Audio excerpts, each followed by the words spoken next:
The bodies were there the whole time, hidden in plain sight.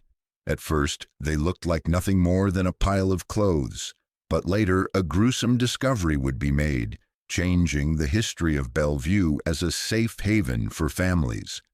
4 family members were slaughtered on the night of January 3, 1997, and the one responsible was too young to drink, too composed to panic, and far too calculated to kill alone. This wasn't just murder, it was a performance in cold blood, rehearsed and carried out by someone who should have been too innocent to even understand death. It started like any other winter afternoon, cold, gray, quiet, the kind of stillness that makes everything feel harmless, almost dull. In a sleepy corner of Bellevue, just outside Seattle, 2 young boys were playing in a neighborhood park. As they darted through the open field and wandered toward the brush lining the edge of the park, one of them paused. Hidden halfway under the leaves, tucked into a small cluster of bushes, was something odd. It looked like a pile of old clothes, maybe dumped by a careless hiker or a passerby. They gave it a passing glance, shrugged it off, and went back to playing. But something about it lingered. Kids notice things adults often don't. Maybe it was just a gut feeling they couldn't explain. The next day, curiosity pulled them back. They walked to the same spot, and there it was again. Only now they saw it for what it really was, a dead body. They ran straight home, voices trembling, hearts pounding. One of their mothers called the police immediately. Within minutes, Bellevue officers were on the scene. What they found confirmed the boys' worst fear. Lying cold in the brush was the body of a young woman. She had dark hair, a small frame, and bruises that spoke of a violent struggle. Her face was swollen, her hands scraped. There was a cord still wrapped tightly around her neck, as if the killer had wanted to be sure, absolutely sure, she would never take another breath. Her name, police would later confirm, was Kimberly Wilson. She was just 20 years old. At first, nothing about her made sense. She didn't have enemies. She didn't live a high-risk lifestyle. She was a college student, bright, social, full of plans and promise. The kind of girl who was supposed to be safe in a place like Bellevue, but now she was gone, and whoever had done it hadn't even tried to hide her well. That suggested confidence or carelessness or maybe just pure evil, the kind that doesn't worry about the mere existence of law. Detectives knew there were still pieces missing. The Wilson family hadn't reported her missing. No one from her home had reached out. That wasn't like them, and something felt off. So Bellevue officers made their way to the Wilson residence, a well-kept suburban home tucked into a quiet neighborhood that still had its Christmas lights up, twinkling faintly in the early morning gloom. But there was an eerie stillness hanging over the place. 3 cars were parked outside, but the house itself was dark. A silence so unnatural it made the hair on the back of Detective Jeff Gomes' neck stand up. As he approached the house, Gomes noticed that the sliding glass door in the back was slightly ajar. He paused, called out their names, but there was nothing. Not a single sound from inside. With his weapon drawn and every nerve on edge, Gomes stepped cautiously into the house. He moved slowly, scanning every corner. The air was thick, still. He crept up the stairs, half hoping he'd find the family asleep, maybe unaware of the chaos unfolding outside. But what he found at the top of the stairs was worse than anything he had imagined. Blood everywhere. It painted the walls and speckled the ceiling. It had soaked into the carpet. It was the kind of scene that didn't leave much to the imagination. The violence had been close, intimate, and rage-fueled. The kind of killing that felt personal. In the master bedroom, the horror deepened. Lying on the bed was Rose Wilson, Kimberly's mother. Her body had been brutally attacked. Multiple stab wounds to the throat. Her face had been beaten so viciously it was almost unrecognizable. Her head crushed under what detectives would later determine was a heavy, blunt object. The sheets beneath her were drenched. Not far from her, at the foot of the bed, lay William Bill Wilson, Kim's father.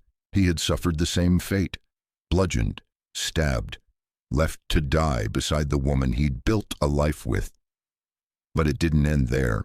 In the hallway just outside the bedroom, Gomes made another devastating discovery.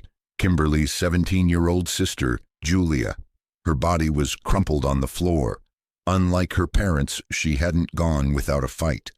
Her arm was broken, likely in self-defense. Her face and neck were punctured with multiple stab wounds. Whoever had come into that house had been relentless.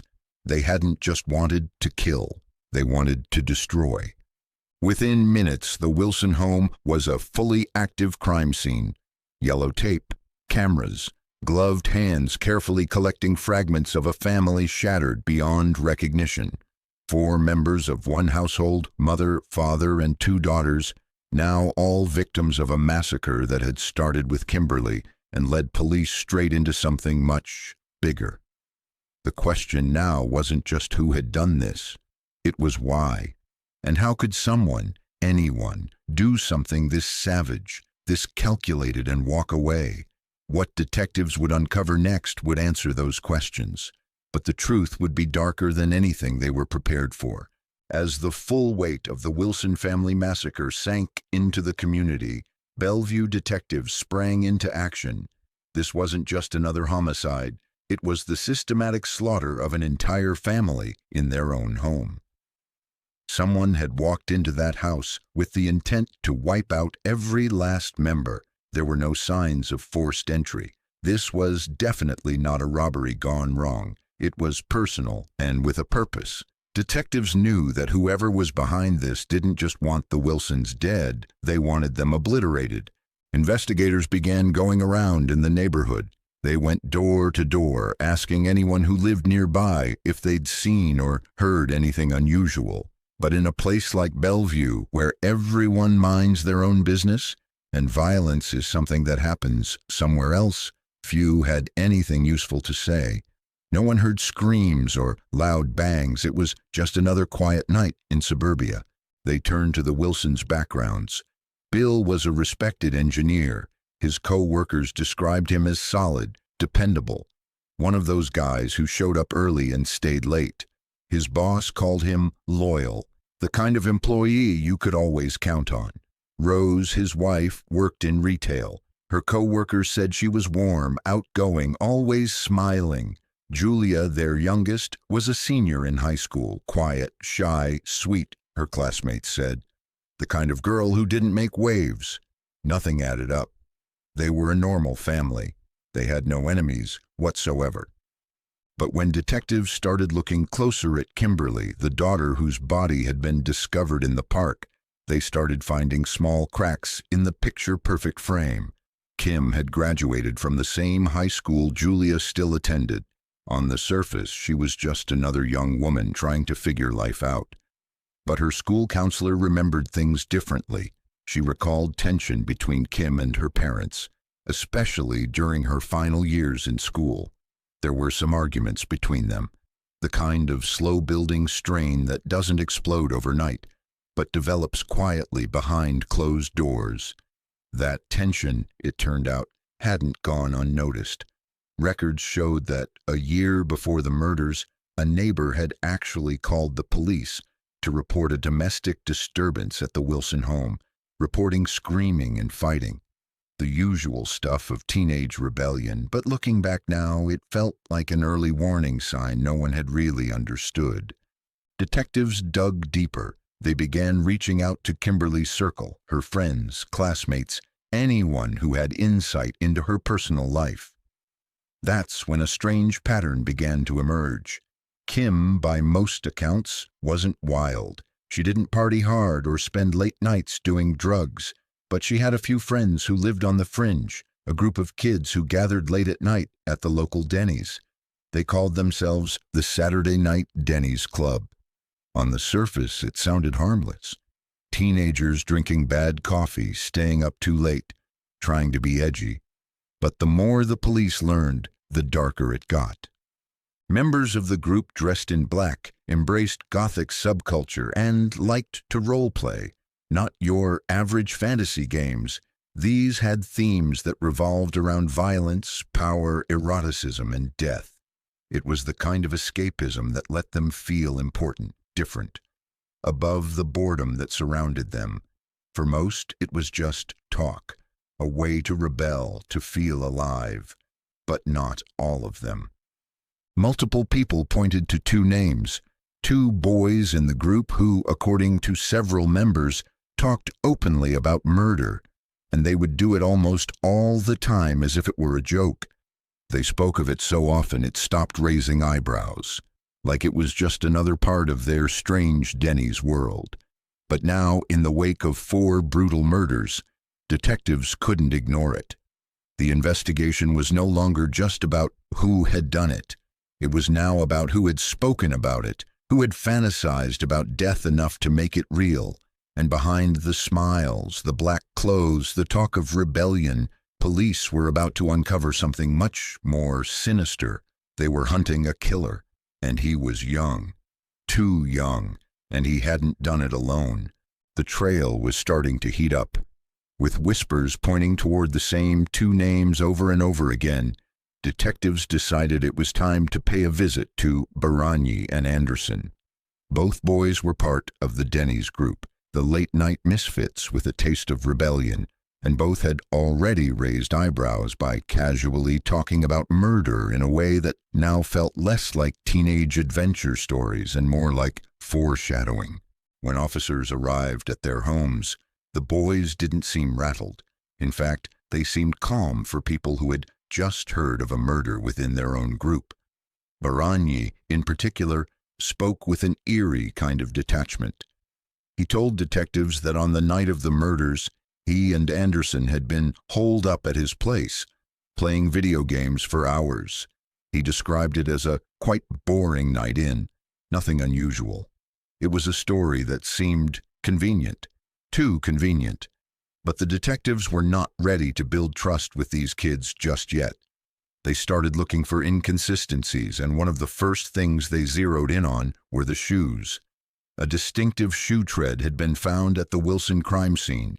It wasn't just any generic sole. It had a specific pattern that left a deep, unmistakable print in the bloodied carpet. Investigators asked Baragni to show them his shoes. He complied, pulling out a pair of brown work shoes and telling them those were the only ones he owned.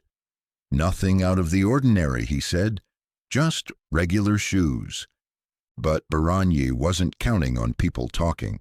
Witnesses that involved both neighbors and classmates started chipping away at his carefully built alibi. One of his own friends told detectives that Baragni actually did own boots. Not the brown work shoes he showed police, but a different pair, ones with soles that looked disturbingly similar to the prints found in the Wilsons' blood-soaked home. And that alibi about playing video games all night started falling apart just as quickly. Neighbors of Baragni told investigators they hadn't seen Anderson at the house that night. They had heard him pulling all-nighters before, but that night wasn't one of them. The truth was unraveling, piece by piece. As detectives dug back into the crime scene, they discovered something chilling that hadn't been obvious at first. 2 distinct types of bloody footprints. Not just one set of shoes walking through the carnage, but 2. That changed everything. It confirmed what police were already beginning to suspect. This hadn't been a solo job. It had been a team effort. At least 2 people had walked into the Wilson home that night, fully intent on wiping out an entire family, together, coordinated. And now the evidence was starting to whisper names, Baragni and Anderson. They had blood on their hands, and Bellevue detectives were getting closer to proving it. The truth, when it came, was worse than anyone imagined. 5 days after that first round of questioning, detectives circled back to Baragni. Something had changed in his demeanor. The mask was slipping. Maybe it was the pressure. Maybe it was the guilt or just the lack of it. But he folded. Without much prompting, he began to talk. And once he started, he didn't stop. There was no emotion, no visible remorse, just a cold, clinical recounting of events, as if he were describing something he'd seen in a movie instead of something he had done with his own hands. He told investigators that he had killed Kimberly Wilson first, and that he strangled her in the dark, quiet park, left her body hidden in the brush, and then he walked away. But that night, something gnawed at him, a loose end. He told detectives that he suddenly panicked, realizing Kim might have told her parents where she was going, who she was meeting. What if they knew? What if they figured it out? And that's when his mind made a pivot, a logical step in his twisted reasoning. If they knew, they had to die too. Baragni didn't hesitate. He armed himself with a baseball bat and a combat knife and made his way to the Wilson residence, a home he had visited before, a family that had welcomed him in, not knowing they were embracing a monster. He slipped in quietly through a sliding glass door that had been left slightly open. Rose Wilson was the first to die.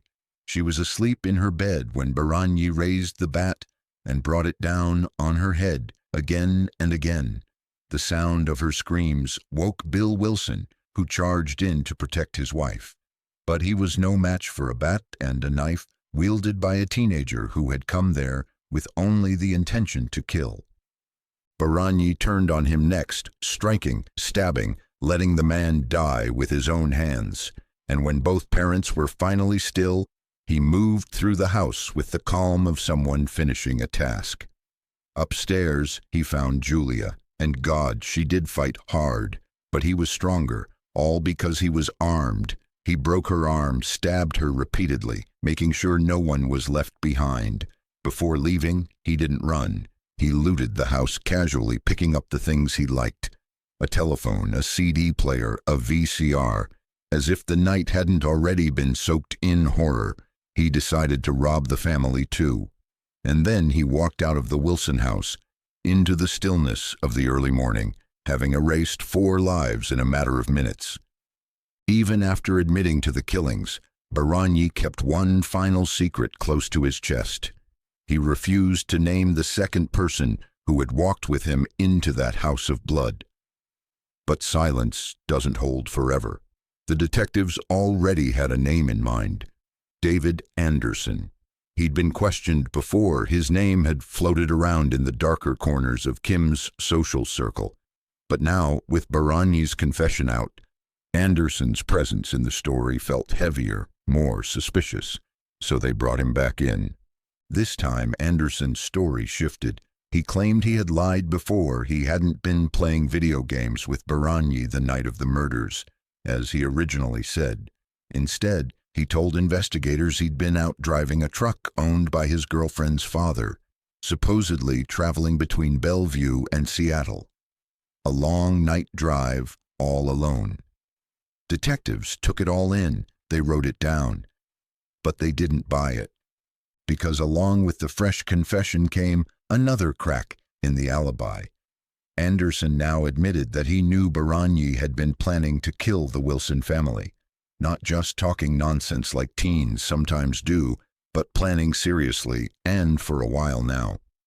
Anderson told police that his connection to the Wilsons came through Kim. He said they were friends, that's all, and that Baragni's connection to her came through him. But the deeper detectives went, the more that explanation started to unravel. 3 neighbors, independent of each other, reported something that pulled Anderson deeper into the web. Each claimed they had seen both Baragni and Anderson leaving the Baragni residence together on the night the Wilsons were murdered. Same time, same direction. 2 boys walking into the dark. Detectives didn't need a confession to keep digging. They executed search warrants on both Baragni's and Anderson's homes. And there, inside the walls and closets of their teenage bedrooms, they found the final pieces of horror. The stolen items from the Wilsons' house, the CD player, the telephone, the VCR, had been casually tucked away as if they weren't soaked in the memory of violence. But more damning than the electronics were the shoes, bloody, tread-matching, still sitting there like nothing had happened. The soles matched the prints from the Wilson home. And DNA testing didn't lie. Traces of blood from multiple Wilson family members were found on those items, on those shoes. The evidence was conclusive. It wasn't just Baragni. Anderson had walked through the blood too. He could shift stories, he could deny what he wanted, but the truth was embedded in every drop, every fiber, every inch of that crime scene, and it followed him home. Eventually the law caught up to Anderson too. Baragni had wielded the weapons, yes, he had delivered the fatal blows, but Anderson had been there, he had known, he had walked beside him, and the justice system held him accountable for it. 2 boys, 1 plan. 4 lives ended, and Bellevue, once a quiet suburban haven, would never be the same. When the trials finally began in October 1998, the courtroom was packed. The air felt heavy, not just with grief, but with rage and disbelief, the need for answers that would likely never come. Prosecutors initially attempted to try Baragni and Anderson together. After all, they had walked side by side into the night that took the Wilson family, but the court disagreed. These were 2 different minds, 2 different levels of involvement, and, most importantly, 2 different types of manipulation at play. In the end, it was decided that they would face justice separately. Baragni went first. The trial dragged through the dark details, every swing of the bat, every stab, every lie. But Baragni didn't react. He didn't flinch. He sat there, stone-faced, like he was watching a documentary about someone else. When the jury found him guilty, no one in the room was surprised. He was sentenced to 4 consecutive life sentences, 1 for each life he stole, without the possibility of parole. And when asked if he had anything to say, anything at all, he simply shrugged and said, "No, I don't think so." He did not feel the need to apologize, showed no emotion or even a hint of humanity, just cold silence. Baragni began his sentence a week later, leaving behind a trail of shattered lives and unanswered questions. Anderson's trial took longer. He fought tooth and nail, hired and fired lawyers like it was a game, a desperate attempt to shift blame, to twist timelines, to wriggle his way out of a sentence he knew was coming. But the evidence was louder than his lawyers, the shoes, the witnesses, the lies that kept changing. In the end, it was all there in black and white, right there in front of everyone. A month and a half later, Anderson too was sentenced to 4 consecutive life terms. No possibility of parole. Another name inked into the long list of those who had chosen destruction over decency. For years, that was the end. But then everything changed, because the system, like time, shifts. In the years that followed, laws changed. Prosecutors say Alex Baragni planned to murder the Wilson family before he turned 18 so he'd get a lighter sentence. He was convicted in adult court and sentenced to life in prison without parole. But nearly 3 decades and a Supreme Court ruling later, he learned today his sentence will be reduced. What seemed like the end for Baragni and Anderson turned out to be just another turning point in a story already steeped in pain. In 2012, the U.S. Supreme Court made a ruling that would shake the justice system to its core, declaring that sentencing juveniles to life without the possibility of parole violated the Eighth Amendment's protection against cruel and unusual punishment. The court acknowledged what science had long been whispering. The adolescent brain isn't finished. It's impulsive. It lacks foresight. It makes reckless, sometimes catastrophic decisions. And while that might explain the chaos of youth, could it ever excuse what happened to the Wilson family? In 2018, the state of Washington followed suit. It drew a hard line in the sand, acknowledging that juveniles must be treated differently in the eyes of the law, even those who commit unthinkable crimes. even those who walk into homes with knives and bats, even those who leave behind silence and blood. Under this new ruling, Baranyi's original sentence, 4 consecutive life terms without parole, was vacated. Prosecutors were ordered to seek a new sentence, one that fit within the revised legal framework. The minimum was now set at 25 years to life. It was no exoneration. It wasn't freedom. But it was a door left cracked open. In October 2024, that door creaked wider for Baranyi, just like it had for Endorsement 2 years earlier. Both were resentenced under the new law. Both now have the possibility, however distant, of parole. Mr. and Mrs. Wilson's bedroom to murder them. Alex Baranyi is now in his mid-40s, appearing in court again in 2024 for the brutal murders that he and his friend David Anderson carried out when they were 17. You have been afforded the opportunity for resentencing in this case. The 2012 Supreme Court ruling in Miller v. Alabama determined juveniles cannot be sentenced to life in prison without parole. That ruling meant a judge would have to resentence Baranyi for the murders of the Wilson family. This case really is an outlier. This is not the typical juvenile offense that you see. Baranyi and Anderson killed their former classmate Kim Wilson at a park, then went to her home to kill her parents Bill and Rose and her sister Julie. As for motive, prosecutors said Baranyi had a fascination with violence. During a taped interview, Baranyi said he wanted to kill someone to experience something, quote, truly phenomenal. As the convicted quadruple murderer left the courtroom, No comment. he simply smiled. For the families left behind, it's a cruel echo because the Wilsons don't get that second look.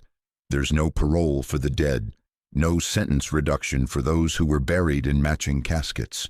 Kim, Julia, Rose, Bill, 4 names that were erased in a single night of horror, and now the boys responsible for those deaths may one day walk out of their prison cells. Does the undeveloped brain of a teenager excuse the fully formed evil of a crime like this? Share your thoughts in the comments below. If you've made it this far, be sure to check out this next video. I think you'll enjoy it. Thank you once again for watching.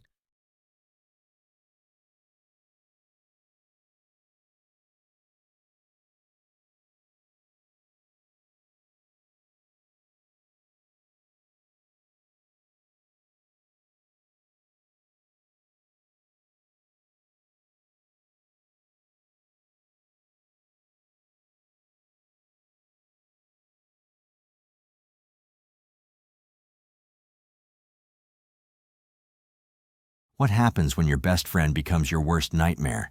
This case will leave you questioning everything. In 2006, Tiffany Hall rushed into a hospital carrying a lifeless newborn, claiming a tragic premature birth. But when doctors wanted to examine her, she refused, raising suspicions. At the same time, the community was gripped by fear as a pregnant woman named Jamela Tunstall and her 3 young children went missing. As investigators dug deeper, they uncovered disturbing truths that no one could have imagined. By the end of this video, you'll be left wondering, what truly drives someone to commit such unthinkable acts? For starters, Tiffany wasn't exactly a newcomer in Jamela Tunstall's life. They had known each other since they were little, calling each other sisters even though they weren't related by blood.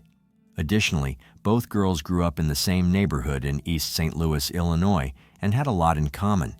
Most people who knew them described them as quiet and a bit introverted, often hanging out together and finding comfort in each other's company amidst the ups and downs of their challenging lives. And boy, did they have challenging lives. Jamela faced a really tough childhood, moving from one foster home to another while trying her best to stay in school. It wasn't easy for her at all, but through the difficulties, she found a sense of belonging with Tiffany. They became close friends, and Tiffany understood Jamela in a way that others didn't. Meanwhile, Tiffany had her own battles to fight. By the time she turned 14, she was already making headlines for all the wrong reasons. She had gotten into trouble with the law and earned the label of a juvenile delinquent for kicking her mother.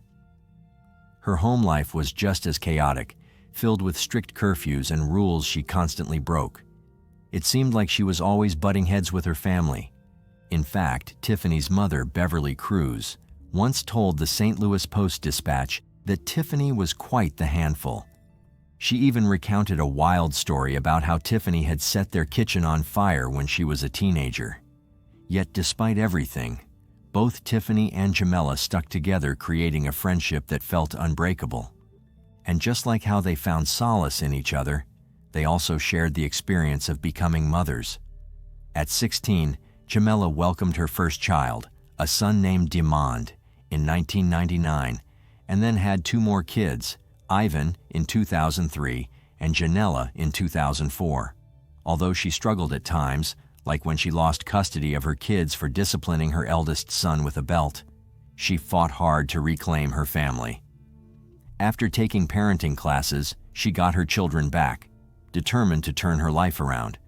She even bought a car with her tax refund and enrolled in community college, aspiring to become a photographer one day. On the other hand, Tiffany's journey was equally tumultuous when it comes to parenting. Just like Jamela, she became a mother at just 16, welcoming her first child into the world, followed by a second baby shortly after. But her life took a dark turn in 1999 when she lost custody of her daughters. Authorities discovered alarming evidence of severe abuse against her 2-month-old baby, painting a heartbreaking picture of neglect.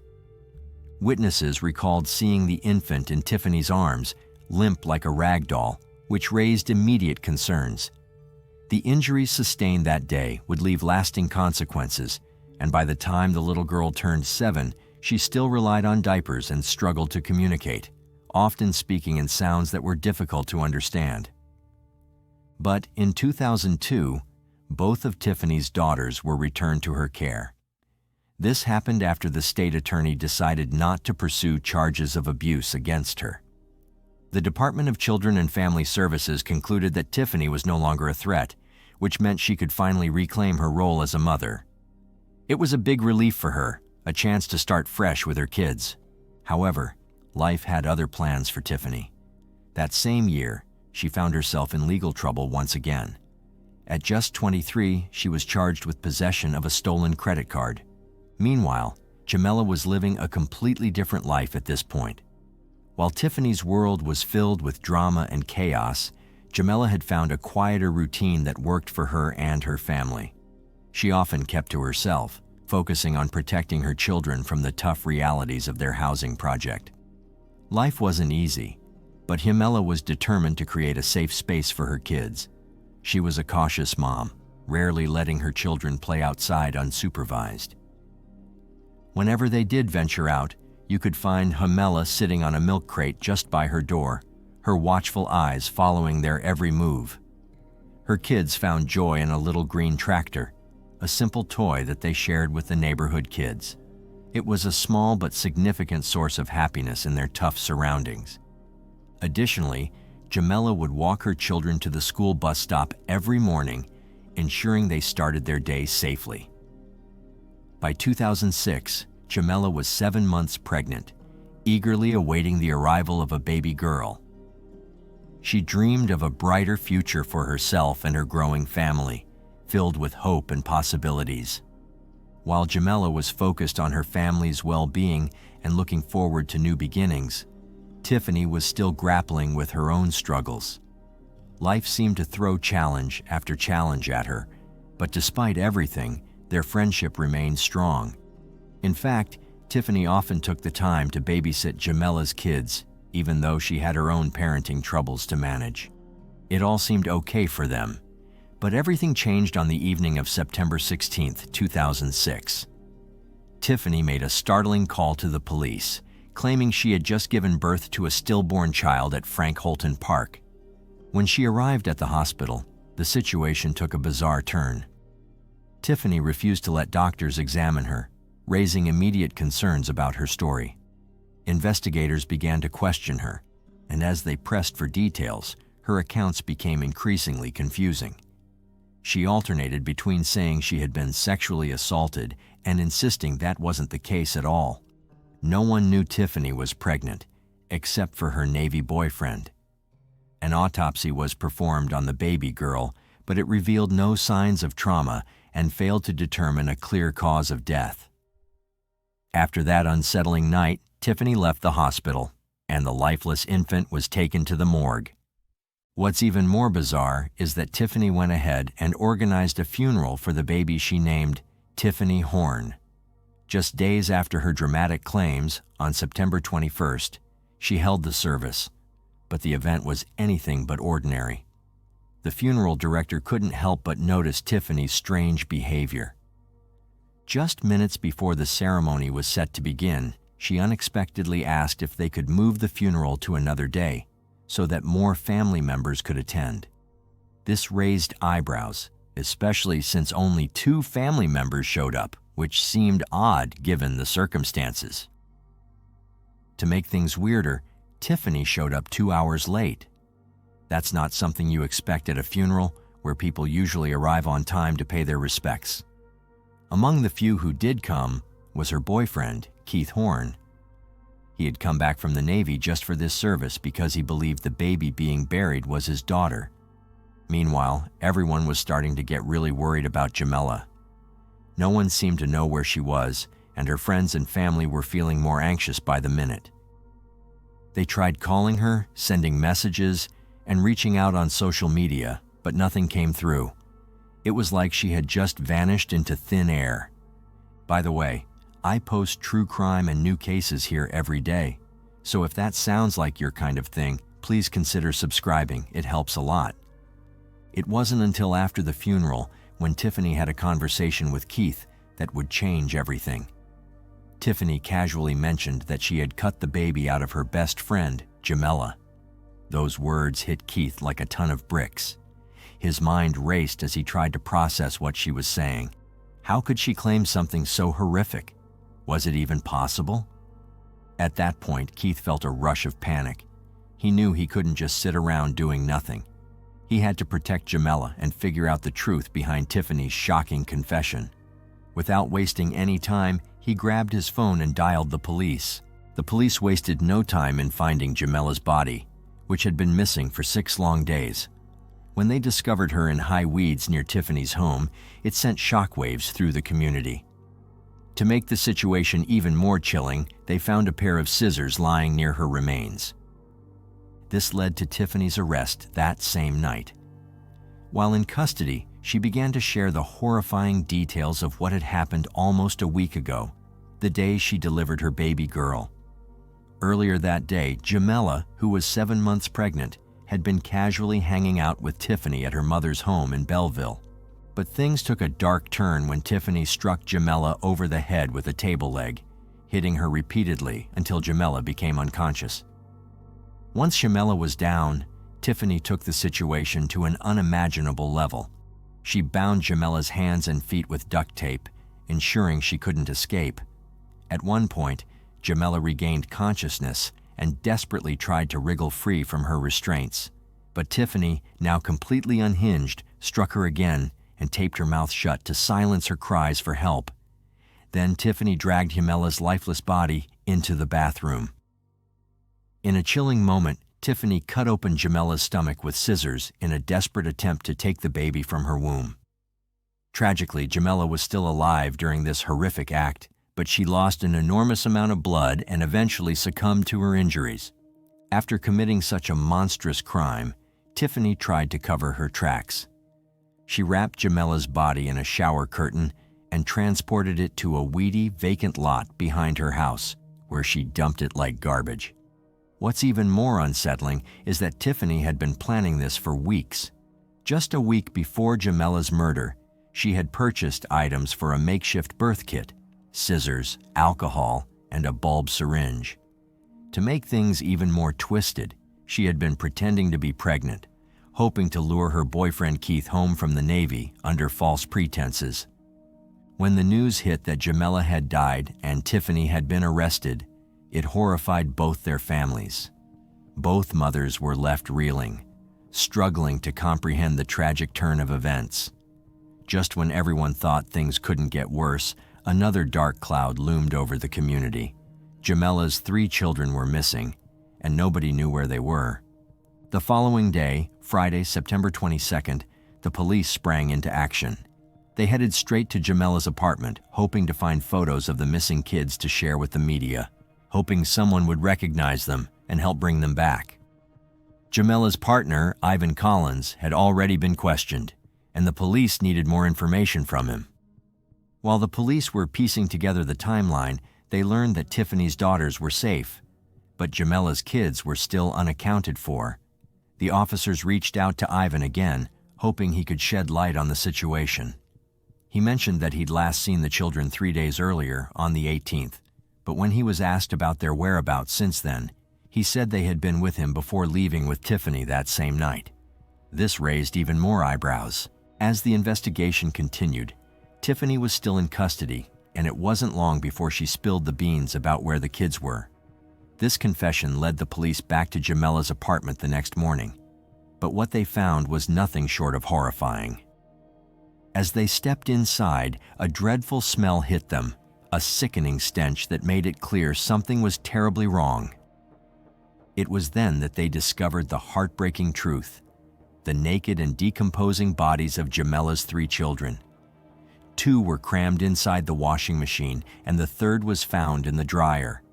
They had been left there for 5 long days, and the police had unknowingly walked right past that horrifying scene just the day before. It was a chilling realization that no one could have prepared for, deepening the tragedy of the whole situation. Tiffany's confession to the children's murders. Now let's take a closer look at Tiffany's side of the story. On September 18th, just 3 days before the funeral, and shortly after she had committed the unthinkable act against Jamella and her unborn baby, Tiffany had more plans in store.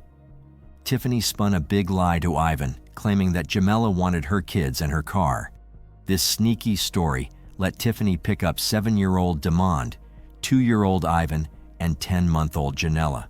Once she had them, Tiffany casually told the kids it was time for a bath. But instead of a fun splash, one by one, she drowned them in the same bathtub where she had killed their mother.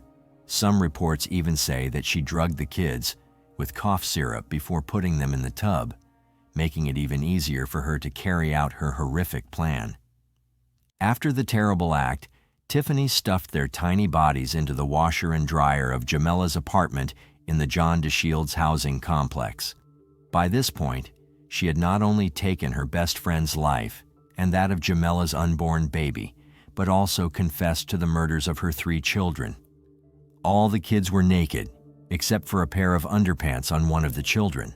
Surprisingly, Tiffany never gave any reason for why she killed Jamella's kids, leaving everyone puzzled. Why would someone take the life of their best friend? What could drive a woman to harm 3 innocent kids? Did Tiffany really have a miscarriage, or was she ever even pregnant? Did she struggle with mental health issues? The questions seemed never-ending. Jamella's funeral took place on September 29, 2006, and it was a massive gathering with over 700 people showing up to pay their respects. Friends and family shared stories about Jamella's bright, childlike smile, the way her face lit up when she talked about her kids, and how she often got bored easily. People remembered her children's unique personalities too, bringing warmth to an otherwise tragic day. The community really came together, raising more than $30,000 in just 3 days to help cover the funeral costs for Jamella and her children.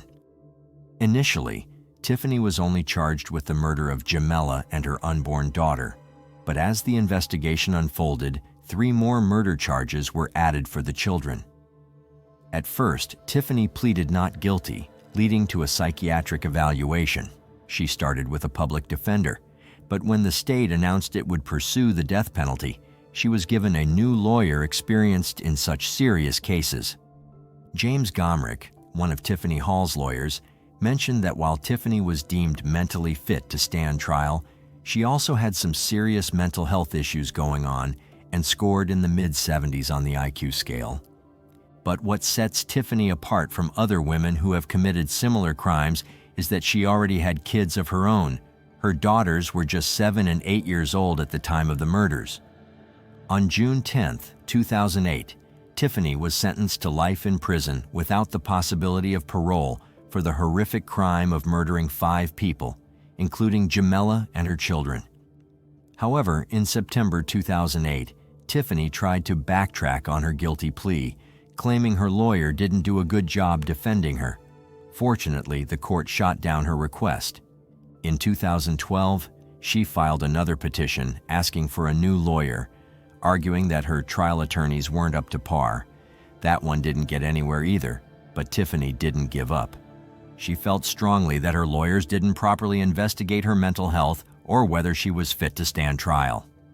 In her petition, Tiffany claimed that Gomrich didn't even get the paperwork for her psychiatric evaluation until 2 days after she had already entered her guilty plea. The report from a second psychiatrist, who was supposed to figure out if she was sane at the time of the crime, was stamped as received on June 11, 2008, while Tiffany had made her plea on June 9th. A different report from an earlier evaluation said she was fit to stand trial, but didn't assess her sanity when the crime happened. That second report revealed that Tiffany had a long history of mental health issues that started in her childhood and included multiple hospitalizations. To back up her appeal, records from evaluations done after her plea showed diagnoses of several serious conditions: psychotic disorder, post-traumatic stress disorder, schizophrenia, mood disorder, bipolar disorder, and mild mental retardation. Because of all this, the court decided to reverse Tiffany's denial of post-conviction relief, which meant she could keep fighting her case. Tiffany's petition went through several revisions, with new attorneys working on it throughout 2015 and 16.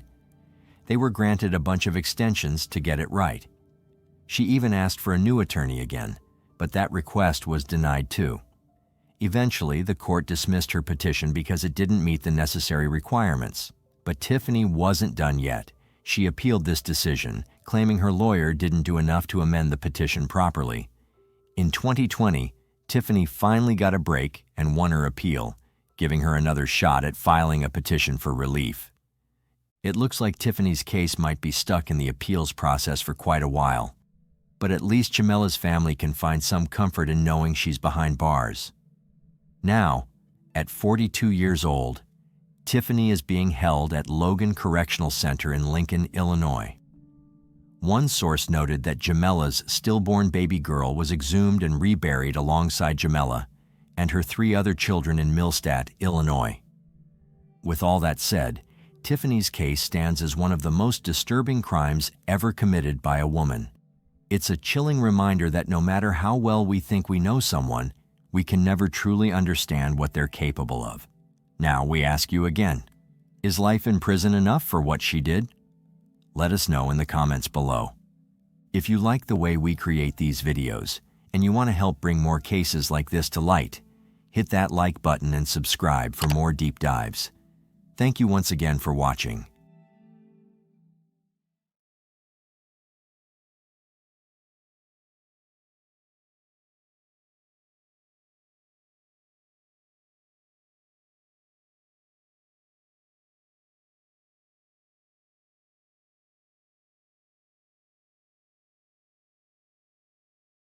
For you. My family's there. Okay, how many people are there? Your dad? Who else is there? My dad, my uncle, my cousins. Where's he at right now, ma'am? He's on the porch right now. He's on the porch. As chilling as that phone call sounds, trust me, you won't believe the wild twist that comes next. It is a horrifying crime that has a small South Georgia community on edge. Who's responsible for the deaths of 8 people in a Glenn County home? This is the devastating story of the Heinze family. Around 8:15 in the morning on August 29, 2009, police received a frantic 911 call from a 22-year-old man named Heinze Jr. He claimed that his whole family had been murdered. When officers arrived at the trailer park, what they found was beyond horrific. 7 people already dead, and 2 others barely clinging to life. Sadly, one of the injured 19-year-old, Michael Todt, who had Down syndrome, passed away the very next day. Police later revealed the victims had been beaten with some kind of heavy, blunt object, and they suspected 3 people were behind this shocking and brutal attack. The case rocked the community and quickly grabbed headlines worldwide, earning the grim title of the worst mass murder in Georgia's history. But the real question that haunts everyone is, who could be so cold-hearted to do something this horrific to a family of 9? Now, when tragedies like this strike, especially within families, the one person left standing often becomes the center of suspicion. It's a bitter reality, one that walks a fine line between the search for justice and the human need to make sense of the unthinkable. In this case, that spotlight fell squarely on Guy Heinze Jr.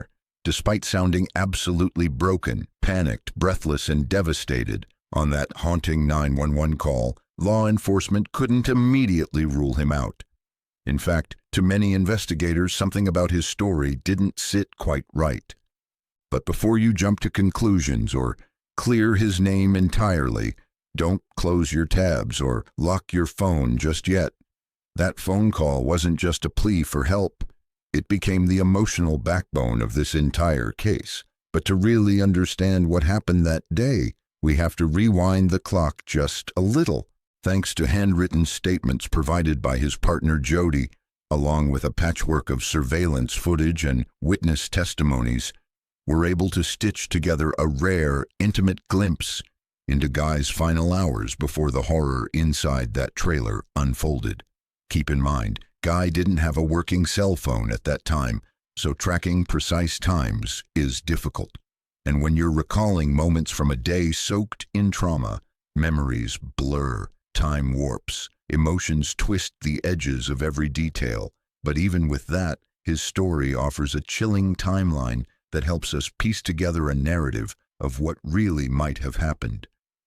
Now, Guy's day started like many others, early and routine. Around 7 a.m., he woke up and got ready for work in the trailer park, where he lived with his large, blended family. The trailer was crowded, often filled with as many as 13 people on any given night. It wasn't fancy, but it was home. One of the key people in that trailer home was Russell Todt Sr., a 44-year-old father doing his best to keep his family safe and steady. He wasn't Guy Heinze Jr.'s father, but he and Guy's dad, Heinze Sr., were longtime friends. Even though they weren't related by blood, the two families shared the trailer to help each other out, both emotionally and financially. Russell Sr. was the kind of man others could count on. He had a tough, no-nonsense attitude, but deep down, he was fiercely protective of the people he loved. His son, Russell Todt Jr., was only 20 at the time. He didn't talk much and liked to stay in the background, but those who knew him said he was always respectful and stood by his family no matter what. Chrissy Todt, also 20, was Russell Sr.'s daughter and the mother of a young son. She lived in the trailer with her 3-year-old boy, Byron Jimerson, the only one who would survive the brutal attack. Chrissy's younger sister, Michelle Todt, was only 15. Bright, energetic, and full of promise, Michelle was still figuring out who she wanted to become. Then there was Michael Todt, Chrissy's other brother, who was 19 years old and lived with Down syndrome. Michael had endured multiple surgeries throughout his life, but never let that dim his spirit. According to neighbors, he was sometimes loud, but always full of life, energetic, smiling, and constantly moving. His presence brought a unique joy to the home, and everyone who met him remembered his laughter. Also living in the trailer was Brenda Flanagan, a 49-year-old close family friend. She wasn't a blood relative, but she was a constant presence in their lives, someone who helped out and had been around for years. Alongside her was Joseph West, age 30, another longtime friend of the family who often stayed over and shared meals, laughs, and the daily ups and downs of life with them. And finally, there was Guy Heinze Sr., 45 years old, Guy Jr.'s father. Despite their complicated relationship, There was no denying the bond between father and son. Guy Sr. had a history of health problems and some legal trouble, but to his son, he was still family. He was still Dad. Altogether, they formed a tight, if sometimes chaotic, household, tied together by blood, love, and shared struggles. Now, as for Guy Jr., every morning he met his boss, Rich, at the entrance of the trailer park where he lived, and Rich would give him a ride to their construction job. Guy was working on building a house somewhere in Georgia, and this was just another normal Friday for him. Later that morning, around 11:30 or noon, Guy and his colleagues met with a contractor, and after that, Rich dropped Guy and his friend Zach off at Zach's apartment. The plan was simple: chill, relax, and maybe go out to a bar later. Around lunchtime, Guy and Zach went out to eat, and then they went back to Zach's place to smoke some weed. To keep things clear, we'll just say substances here, since the video content could get flagged otherwise. After their little break, they headed to a golf clothing store to pick out some outfits for the night. Simple plans, but a typical day for these guys. Later that afternoon, Guy happened to bump into his brother Tyler near a McDonald's, and this moment turned out to be pretty important in the timeline. It's worth noting that Tyler didn't live in the same trailer as Guy. Still, the two brothers were very close. Tyler invited Guy to come hang out at the hotel, where he and a few friends were staying later that evening. Around that time, Guy called up Chrissy Toller and her boyfriend Joe, asking them to bring over some substances. Joe, who was known to be involved in selling, had some on hand and showed up about 30 minutes later. After that, they all went back to New Hope, the trailer park where Guy's family lived. According to Guy, everyone was still there when he arrived, and nothing seemed strange or unusual. He took a quick shower, shaved his head, and spent a bit of time at the trailer. Then he got a call from Russell Jr., who needed help fixing a battery cable on a car at a nearby motel. So Guy left around 9 in the evening to go help out.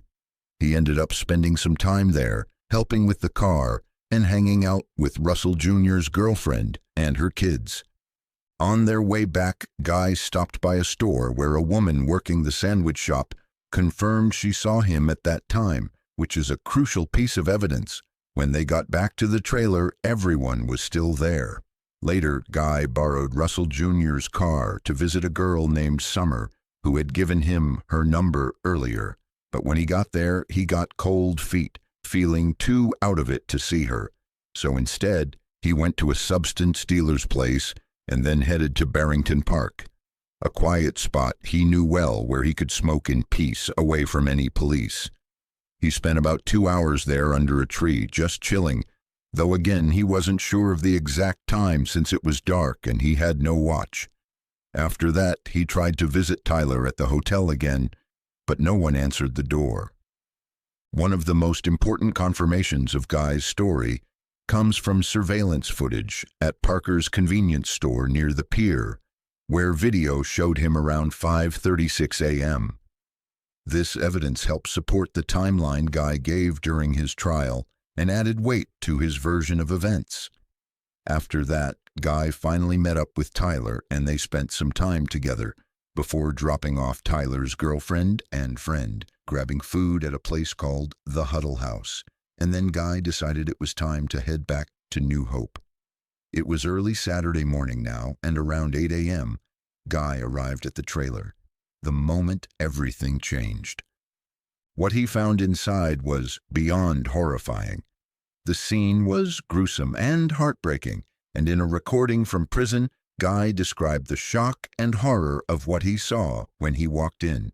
He talked about Michael, who was still barely breathing on the bed, and how he ran outside screaming for help. A neighbor named Peggy was there, and she was the one who called 911. 911, where's your emergency? New Hope Plantation, Highway 17 North. Okay, by New Hope, what's going on, ma'am? There's a kid, guy just came home and his whole family is dead. He's kind of hysterical. I can't understand. I haven't gone over there yet. Okay, tell me what the address is. Try and get that address for me. 140. I'm 145, 146, and it's around to the backside. Hope Plantation? Yes, ma'am. He just came screaming over up to my dog. My dog will bite. He's got a dog out there, too, that on the porch that may bite. I'm going to have to try to contain him. This is Guy. I don't know what his last name is. He said his dad is dead. Rusty's dead. He said everybody's dead. I know it's a house full of people that live there. Okay. What's his name? He's freaking out. It's Guy. Guy? What's his last name? Well, Guy, what's your last name? What's your last name, honey? Huh? Yeah, here, talk to him. I just got home, my whole family's dead. Okay, tell me what's going on, sir. What? I just got home I was out last night, I got home just now, and everybody's dead. I was out, my dad's dead. How many people are there? There's like 6, my whole family's dead. Okay. It looks like they've been beaten to death. I don't know, man. Okay. I don't know what to do, man. Okay. Take a deep breath. Vic, I'm coming for you. Just stay on the line with me, okay? Okay. They're coming for you. My family's dead. How many people are there? Your dad? Who else is there? My dad, my uncle, my cousins. Where's he at right now, ma'am? He's on the porch right now. He's on the porch. Uh-huh. And fire and whatnot at that moment. I'm still 911. I haven't gotten off the phone with him. I'm going to say, is it okay if I stay on the line with you, ma'am, until they get there? Okay, here's our... Okay. My name's Mike. I'm maintenance out here. Okay, what's going on, Mike? The guy that lives 2 doors down from me, his name is Heinze Jr. I don't know his last name. He said his whole family's dead in here in the trailer. Okay. I'm standing right here in front of the trailer. I'm afraid to go in there. Yeah, no one should go in right now. Okay, I called the manager. She's supposed to be over there in a minute. Okay, yeah, we have everyone en route for you. We've got fire, EMS, and police coming to you. But I do want to stay on the line with somebody. She said, yeah, tell him to hurry. Do you think Michael's still alive? Someone's still alive? Is Mike still breathing? I can't go in there. Who's still alive? Which person? He's a young man. He's got Down syndrome. Okay. Now, given the detailed timeline and the surveillance footage that perfectly matched Guy Heinze Jr.'s own statements, you'd naturally think he'd be cleared of suspicion, right? That the evidence would prove he had nothing to do with this horrific crime. Well, guess what? Despite all that, Guy became the one and only suspect in a case that shocked everyone. This was especially surprising because initially, even the police themselves admitted that it was likely more than one person involved. At least 3 people had to have taken part in the attack. After all, how could a single man violently and silently beat 8 people in such a cramped trailer without anyone hearing or stopping him? Yet somehow that's exactly what the authorities came to believe. And it all started because of that 911 call. To really understand how Guy was convicted, here's what happened. When he walked up to the trailer door that day, he noticed it was unlocked. Not unusual, since the family often left it that way. Right there, just inside the doorway, was his father, Guy Heinze Sr., motionless and drenched in blood. His body was twisted still and horrifyingly disfigured. Guy froze. His stomach dropped. His mind couldn't process what his eyes were seeing. His dad's face, it didn't even look human anymore. Blood was splattered everywhere. The silence was chilling, and before he could even collect his thoughts, something inside him snapped. Panic, fear, disbelief. He started running through the trailer, calling out, checking rooms, hoping this was some sick nightmare. But it only got worse. Every room he entered was straight out of a horror film. The whole Todt family was scattered across beds and floors, each one beaten beyond recognition. Some were slumped awkwardly, some halfway off mattresses, others lying lifeless in pools of blood. One victim looked like he had tried to crawl away before collapsing. There was no movement, no signs of life, just blood, silence, and shock. And Guy, he was spiraling. His hands shook, his legs felt weak. He didn't have his phone, and all he knew was that he had to find help. He searched desperately throughout the trailer, panic rising with every empty room he passed. Finally, he found one of Michelle's phones, but the battery was dead. His hands were shaking as he stumbled into another bedroom, still clinging to hope. What he saw there would haunt him forever. On the floor lay Russell Jr., lifeless. On the bed nearby was Michael, completely still, blood soaking into the sheets and splattered across the wall like a nightmare. A shotgun lay on the floor beside them, and in that moment, fear took over. What if the person who did this was still inside?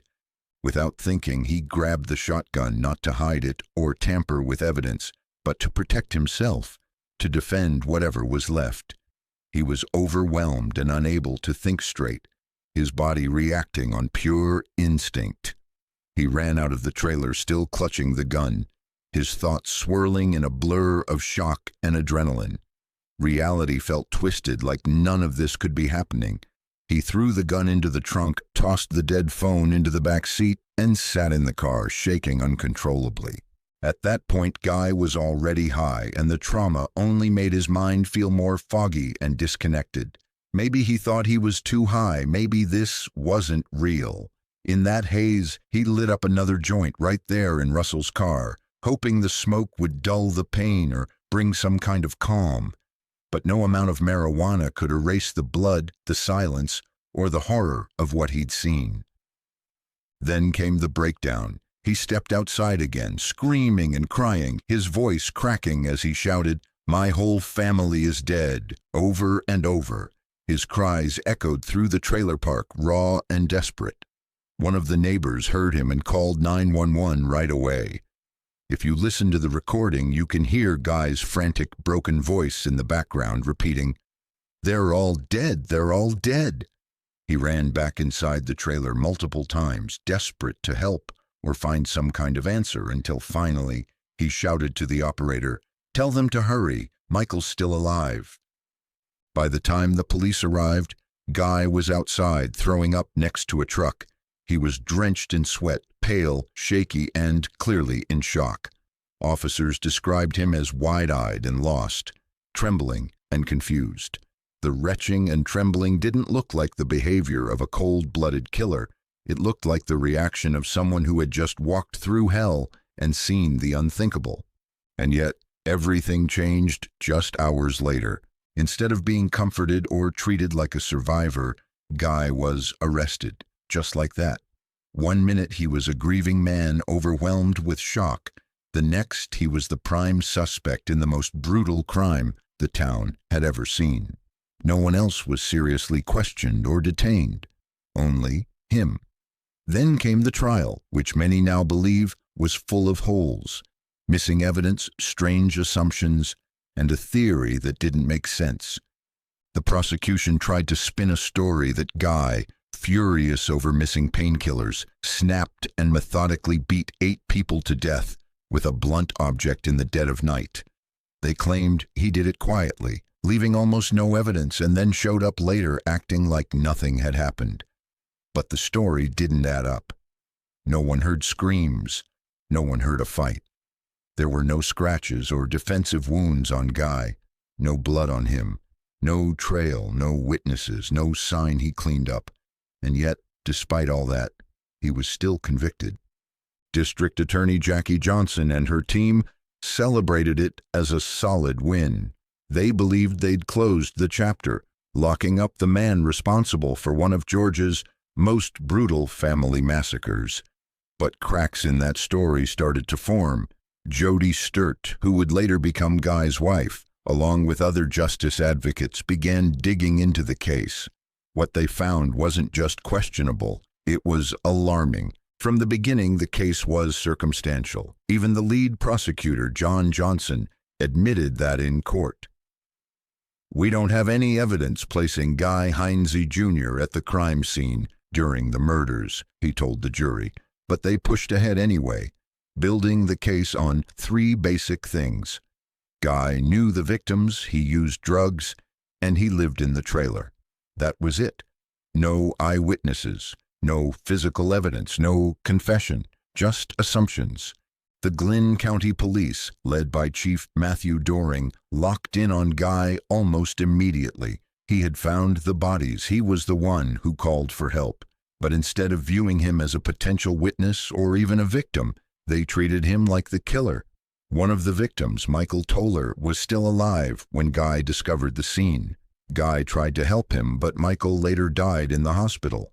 A toddler also survived, though with severe brain trauma. Neighbors who showed up after hearing Guy scream said he looked shocked, barefoot and clean. They didn't see blood on him. He wasn't acting suspicious. He told them to call 911, and yet officers decided he was lying. They said blood on his shorts was incriminating, but Guy insisted it got there when he checked on the bodies. That explanation made sense, but they didn't want to hear it. The way the evidence was handled only made things worse. There was blood in a bathroom that might have belonged to an injured killer. Police photographed it, but never tested or preserved it. Other critical evidence wasn't tested either, or it was thrown out. Even the stuff that was collected, barely a fraction of it was ever analyzed. Then there's the issue with Officer Mike Owens. He took Guy's clothes but didn't log them into evidence that night. Instead, he kept them overnight, breaking the chain of custody. Internal Affairs had already flagged Owens for this kind of behavior in past cases. So how reliable could any of that evidence really be? Police also ignored leads, some of them serious. There were tips about possible gang-related suspects, people who had motives and violent backgrounds. These leads weren't followed up on until much later, right before the trial. By then, too much time had passed. Witnesses were gone, memories had faded, and the defense had little to work with. During the trial, the state's story stood on shaky ground. They brought in witnesses like Thomas Williams, who had been asleep in another part of the trailer during the time of the murders. He didn't see or hear anything, yet his testimony was still used to help shape the timeline. It didn't make sense. The whole case leaned heavily on assumptions and guesswork. So, how did this turn into a life sentence? How did a young man with no criminal history of violence and no blood on his hands end up behind bars for life? This wasn't just a courtroom failure. It was a failure at every level. From the rushed investigation to the ignored leads, to the mishandling of evidence and the lack of real proof, everything pointed to a system more focused on closing the case than getting it right. Today, that conviction is being questioned more than ever.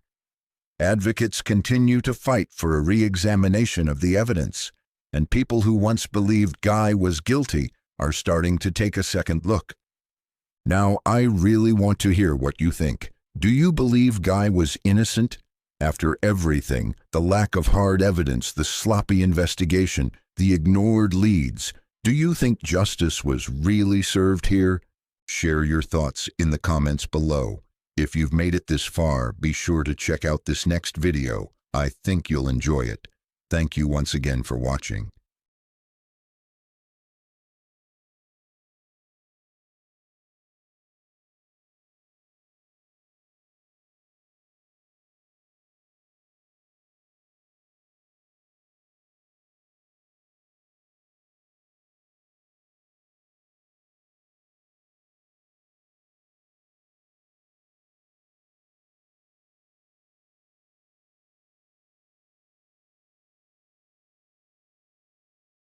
In January 2017, a family's night-in turned deadly when a house in Kitsap County, Washington, went up in flames.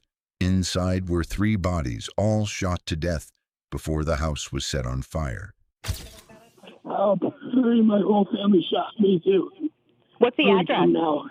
What's the address? 13417 Tenino Drive West. 13417. 13417 Tenino Drive West. Come now. What's the you said tonight? You said Tenino Drive West? 13417 Tenino Drive West. I'm in Washington. Okay, listen. I'm dying. I'm shot right now. My family's dead. Then 2 days later, another member of the Careaga family was found burned and shot, left in his truck deep in the woods. This wasn't random. Someone wanted this family gone. But who and what were they trying to hide? The Careaga family seemed like any other tight-knit, blended household building, a life together in Kitsap County, Washington. At the center was 43-year-old Johnny Careaga, known by many in town for his sharp business sense and generous spirit. His wife, 37-year-old Cristal Lynn Careaga, brought warmth and joy to everything she touched. Together, they had created a stable home and a growing business. Johnny and Cristal had married in 2009, both bringing a son from previous relationships into their new family. 16-year-old Jonathan Felipe Higgins and 16-year-old Hunter Evan Shop were the kind of teenagers who filled the house with laughter, energy, and the occasional teenage chaos. But by all accounts, they were close, tight like brothers, and saw Johnny and Cristal as the glue that held them all together. Outside the home, the Careagas were thriving. Cristal ran a popular coffee stand called Cristal's Java Hut, while she and Johnny co-owned Juanito's Taco Shop, a beloved Mexican restaurant in nearby Bremerton. Their names carried weight in the local business community, and they weren't just successful, they were also visible. Smiling faces behind counters, regulars at school events, a family that looked from the outside like they were doing everything right. But just beneath that picture-perfect surface, something was brewing, something that no one, not their customers, not their neighbors, not even their closest friends, saw coming. It started out like any other Friday night. Cristal Careaga had friends over at the house, the kind of casual gathering that seemed harmless, ordinary even. Inside the house there was conversation, laughter, the usual energy of people unwinding at the end of a long day. Meanwhile, Johnny Careaga was at home too, but his night took a turn. He received a phone call, one that seemed urgent, and told his family he needed to step out briefly to meet someone. He promised he'd be right back, and he was, sort of. Not long after leaving, Johnny returned to the house, but something was off. He didn't come inside. Instead, he stayed in the garage. One of the guests, sensing that something wasn't right, went to check on him. What they heard next sent a jolt of unease through the air. 3 men talking, loudly. It seemed like quite a heated argument. That conversation, overheard in the dark of the garage, would be the last clue anyone had before the night turned deadly. As chaos began to unfold, a desperate call broke through the quiet in Bremerton's Emergency Dispatch Center. On the other end of the line was 16-year-old Hunter Shop, terrified, begging for help. He told the dispatcher that he and his family had been shot and pleaded for them to hurry. But before he could say anything more, the line suddenly went dead. Who did it? Someone came in. There's someone here with a gun. I don't know if you need to come now. How many people? I don't know, bro. Just fucking come, yo. Where are you shot? Fucking dead. Come, man. Where are you shot? I'm fucking sad, bro. I don't know where I'm. What happened next was unspeakable. In a final act of cold, calculated cruelty, Hunter was smothered with a pillow and then executed with a gunshot to the head. When first responders arrived, they were met with a nightmare. Flames engulfed the Careaga home, crackling through what was once a place of warmth and life. Inside, they found the bodies of Cristal, Hunter, and Jonathan. 3 lives wiped out in a matter of moments. It was deliberate. It was brutal, and it was only one part of the story. 2 days later, the final horror was discovered in a remote part of Mason County, deep within a quiet tree farm near Belfair. There, inside a scorched Ford F-150 pickup, lay the burned and broken body of Johnny Careaga. He had been shot, his truck torched, and his remains left to be inhaled by the woods. A caretaker who worked on the property told investigators something strange. Johnny had actually been seen on the land earlier that same day. But he hadn't had his truck with him then. That detail, like so many others, raised more questions than answers. Who were the three men in the garage? Why did Johnny return but never enter the house? And what did someone want badly enough to wipe out an entire family? As investigators sifted through the wreckage of the Careaga home, the deeper, darker picture of what had happened that night began to take shape. According to the Kitsap County Fire Marshal's office, this fire wasn't just meant to destroy evidence. It was meant to send a message. Fire logs, likely soaked in some kind of accelerant, had been deliberately placed on the beds at opposite ends of the house, right where Christale, Hunter, and Jonathan had died. It wasn't random. It was a well-planned, well-executed crime. Then, as if that wasn't enough, large rocks were hurled through the windows, shattering glass, letting in oxygen, and feeding the flames with ruthless precision. Whoever did this didn't just want them dead. They wanted to erase the family's entire existence. But the fire, destructive as it was, didn't hide everything. As detectives moved from one corner of the house to another, through the burned-out shell of the once warm home, they stumbled upon something shocking. Inside the master bedroom, tucked away in a strongbox, was more than $50,000 in cash, and beside it, a separate money bag containing another $7,000. The killers hadn't taken a single penny, not one, which meant robbery wasn't the motive. And if money wasn't what they came for, then what was the reason for annihilating a whole family? And this is when Johnny Careaga's double life surfaced. Until this point, the murders seemed almost senseless, cold, calculated, and cruel. But as investigators dug deeper, a darker layer began to show up. This wasn't just a random act of violence or a family feud gone horribly wrong.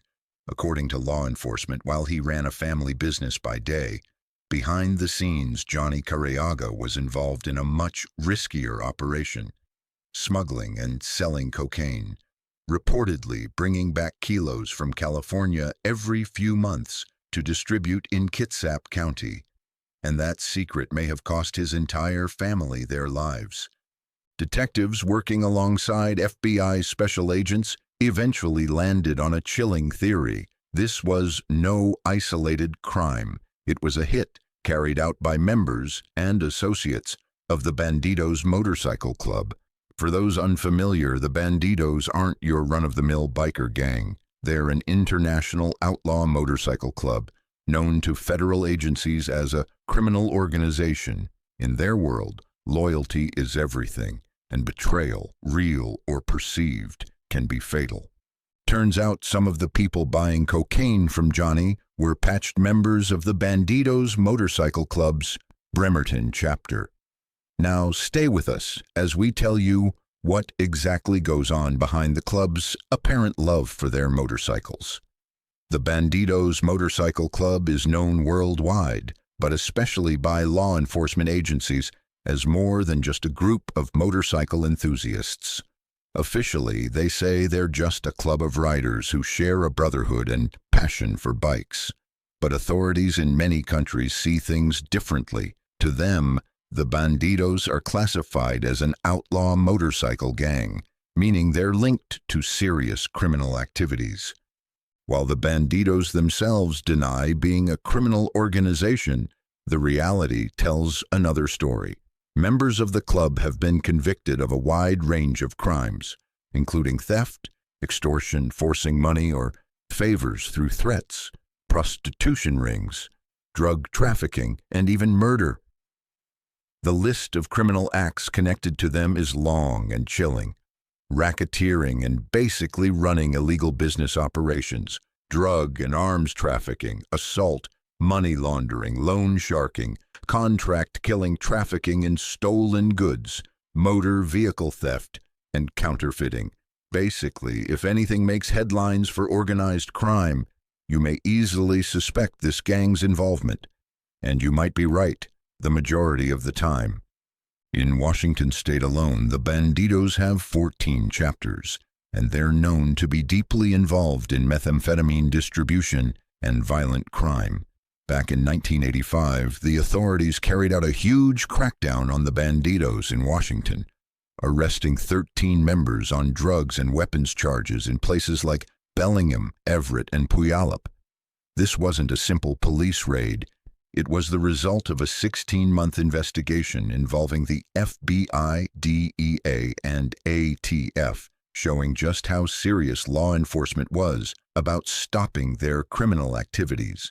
The club's violent side is clear from incidents like one in the year 2000, when a deadly shootout broke out between the Bandidos and a rival gang called the Iron Horsemen at a motorcycle rally. One Bandidos member was killed, another wounded, and the rival gang's member was critically injured. This fight wasn't just about turf. It was fueled by a drug dispute, highlighting how the gang's conflicts often turn deadly. In 2005, the Bandidos' criminal activities were brought into even deeper scrutiny when 32 members and associates from Washington and Montana were indicted on serious charges like conspiracy to commit murder, witness tampering, violent crimes related to organized crime, drug offenses, and weapons violations. In raids that followed, law enforcement seized drugs, weapons, stolen motorcycles, and a huge amount of cash. Many members pleaded guilty, including high-ranking leaders like the international president and chapter presidents. Despite the convictions, some sentences were surprisingly light, and some members were even allowed to continue associating with the club under strict court supervision. Fast forward to recent years, and the Bandidos' shadow looms over one of the most shocking cases in Washington, which is the quadruple murder of the Careaga family. So as we discuss this case, it's important to note that while the Bandidos may ride motorcycles and talk about brotherhood, law enforcement agencies see them as a dangerous criminal network deeply involved in drugs, violence, and murder. Their story is one of power, crime, and the deadly consequences when outlaw culture crosses the line. Now let's get back to Johnny's association with the club. One of Johnny's close friends, someone he trusted, had been helping sell the cocaine on Johnny's behalf. That same friend started doing business with a man named Robert Bobby Watson III, a high-ranking Bandidos member.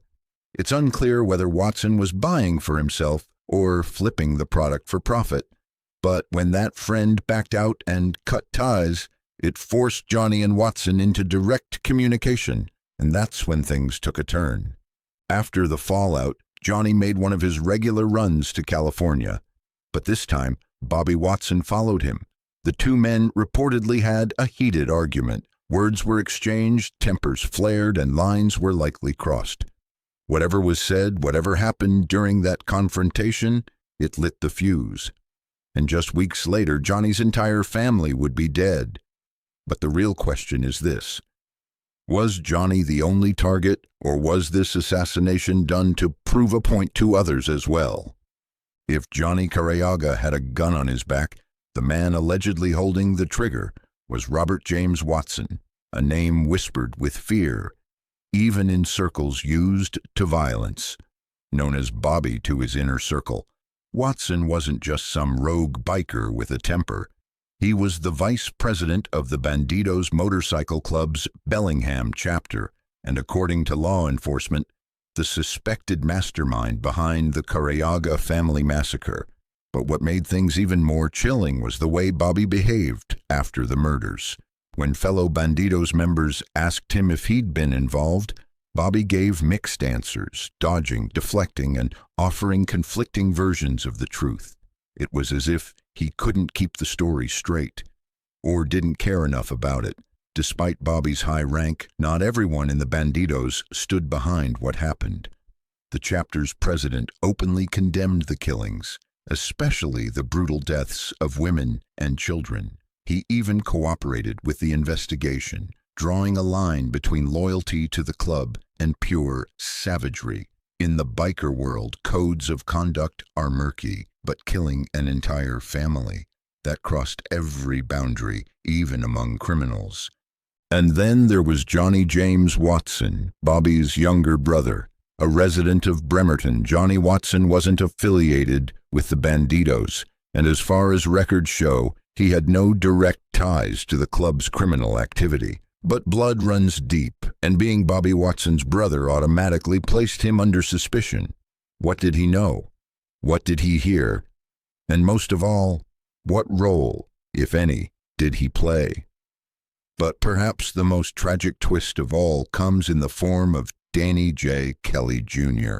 Kelly wasn't a full-fledged member of the Bandidos, but he was close, too close. As a hang-around, he was considered a prospect in waiting, someone looking to earn his patch, and his ticket into the inner circle was none other than Bobby Watson. Kelly was frequently spotted wearing Bandidos supporter gear and made no secret of his ambitions. But that's not what made his involvement so gut-wrenching. Years earlier, Danny Kelly had been one of Johnny Careaga's closest friends. So close, in fact, that Johnny chose him to stand beside him as best man on his wedding day. It was a bond that should have lasted a lifetime. But something went sour. Their friendship broke after Johnny accused Danny of stealing from him, an accusation that seemed to sever whatever trust was left between them. What happened in the time between friendship and betrayal? What turned a best man into a suspected killer? And more importantly, how many of these relationships were rotting from the inside, long before bullets and fire destroyed the Careaga home? This wasn't just a story of crime. It was a story of bonds built on lies, brotherhoods poisoned by greed, and loyalty wrapped in bullets. After years of relentless pursuit, the pieces of the Careaga family puzzle finally clicked into place, prompting law enforcement to form a dedicated task force solely focused on unraveling the truth behind the brutal quadruple homicide. This wasn't just another cold case file gathering dust. It became a high-stakes mission fueled by the urgency to hold those responsible accountable for the devastation they left behind. The net tightened, and one by one, the three men believed to have orchestrated and executed the attack, Danny Kelly Jr., Robert Bobby Watson III, and Johnny Watson, were finally taken into custody. Their names, once whispered rumors in dark corners, now echoed loudly through the halls of the Kitsap County Jail. But even in arrest, they held their ground, pleading not guilty to a staggering list of felony charges that included aggravated murder, arson, and burglary. The weight of 16 felony counts hung over each of them like a sword hung by a thread. A judge, recognizing the gravity of their alleged crimes and the risk they posed, ordered that none of the three be granted bail. They were stripped of any right to possess firearms, alcohol, or drugs, unless medically necessary, and in a move to prevent collusion, the court forbade any contact between the men. It was clear the system was determined to keep them separated, isolated, and under strict watch until justice could run its course. Then came the verdict that would finally close the darkest chapter in Kitsap County's recent history. In April of 2024, after months of intense trial proceedings, the court found Kelly, Bobby Watson, and Johnny Watson guilty on 30 counts, ranging from first-degree and premeditated murder to arson and other serious charges. The chilling nature of the crimes, the cold-blooded killing, and the deliberate destruction of the family home left no room for mercy. On May 7, 2024, the sentence was handed down: life imprisonment without the possibility of parole. No hope of freedom. No second chances. The Careaga killers would spend the rest of their lives behind bars, held to account for shattering a family and ripping a community apart. For the investigators who had chased leads, endured dead ends, and pieced together every clue, it was a hard-earned victory, a grim reminder of the cost of violence, but a promise that justice, however delayed, would prevail. As the courtroom prepared for sentencing, The atmosphere was heavy with grief and emotion as loved ones of the victims stepped forward to share their memories and pain. Hunter Shop's mother, Carly Shop, brought a powerful and heartbreaking presence to the room when she placed an urn holding her son's ashes on a table next to a photo of him right by the lectern where family members spoke. 8 relatives carrying the weight of their loss spoke directly to the court, not only sharing fond memories of their loved ones, but also urging the judge to deliver the harshest penalties possible to the men found guilty. They also thanked the jury who, after a grueling trial lasting more than 5 months, found Kelly and the Watson brothers guilty. Carly and other family members spoke openly about the deep pain and suffering that has plagued their blended family ever since that tragic night in January 2017. It was satisfying to be able to look at them in the eye and in their face and see these monsters. Finally, you can sense the evil just by looking at them and being in the same room as them. Several relatives described how these feelings created an atmosphere that was impossible to escape.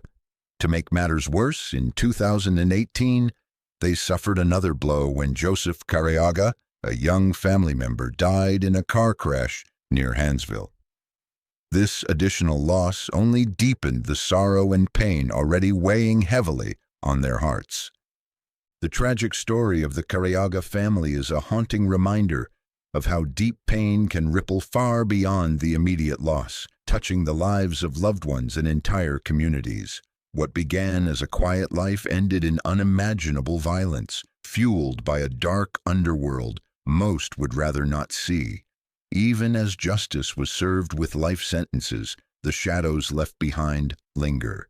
And as the dust settles, it leaves you wondering how many more lives are quietly caught in the crossfire of secrets and violence we'll never fully understand. Share your thoughts in the comments below. If you've made it this far, be sure to check out this next video. I think you'll enjoy it. Thank you once again for watching.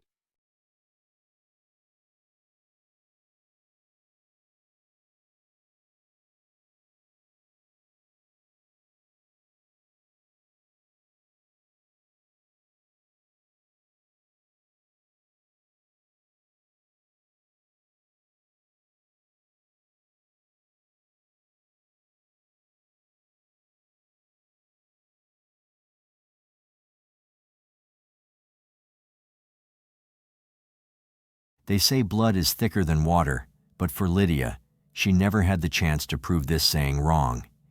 In a twist of fate, her own family was brutally murdered by her own brother. The story goes that it was done coldly and without mercy, but this is still all alleged. The Thompson family has been missing for nearly 30 years now, and the reason behind their disappearance remains a complete mystery. What makes it even stranger is that this case barely made headlines, and there's been almost no coverage over the years. The surviving relatives are left in a haunting silence, with no answers and little hope that they'll ever find any. But we're not letting this case go cold. We're about to dissect every clue, every suspect, and every twisted motive in a hunt to uncover what truly happened to the Thompsons. Starting with the person who everyone believed had a hand in the tragedy, Lydia's brother, Kenneth White. He was the only suspect in this case, but despite all the theories and suspicions, there was no hard evidence linking him to the crime. With no proof, he was never charged. But before we get into the details of his involvement, let's take a step back and really get to know the family. Now, Lydia White was married to Everett Thompson.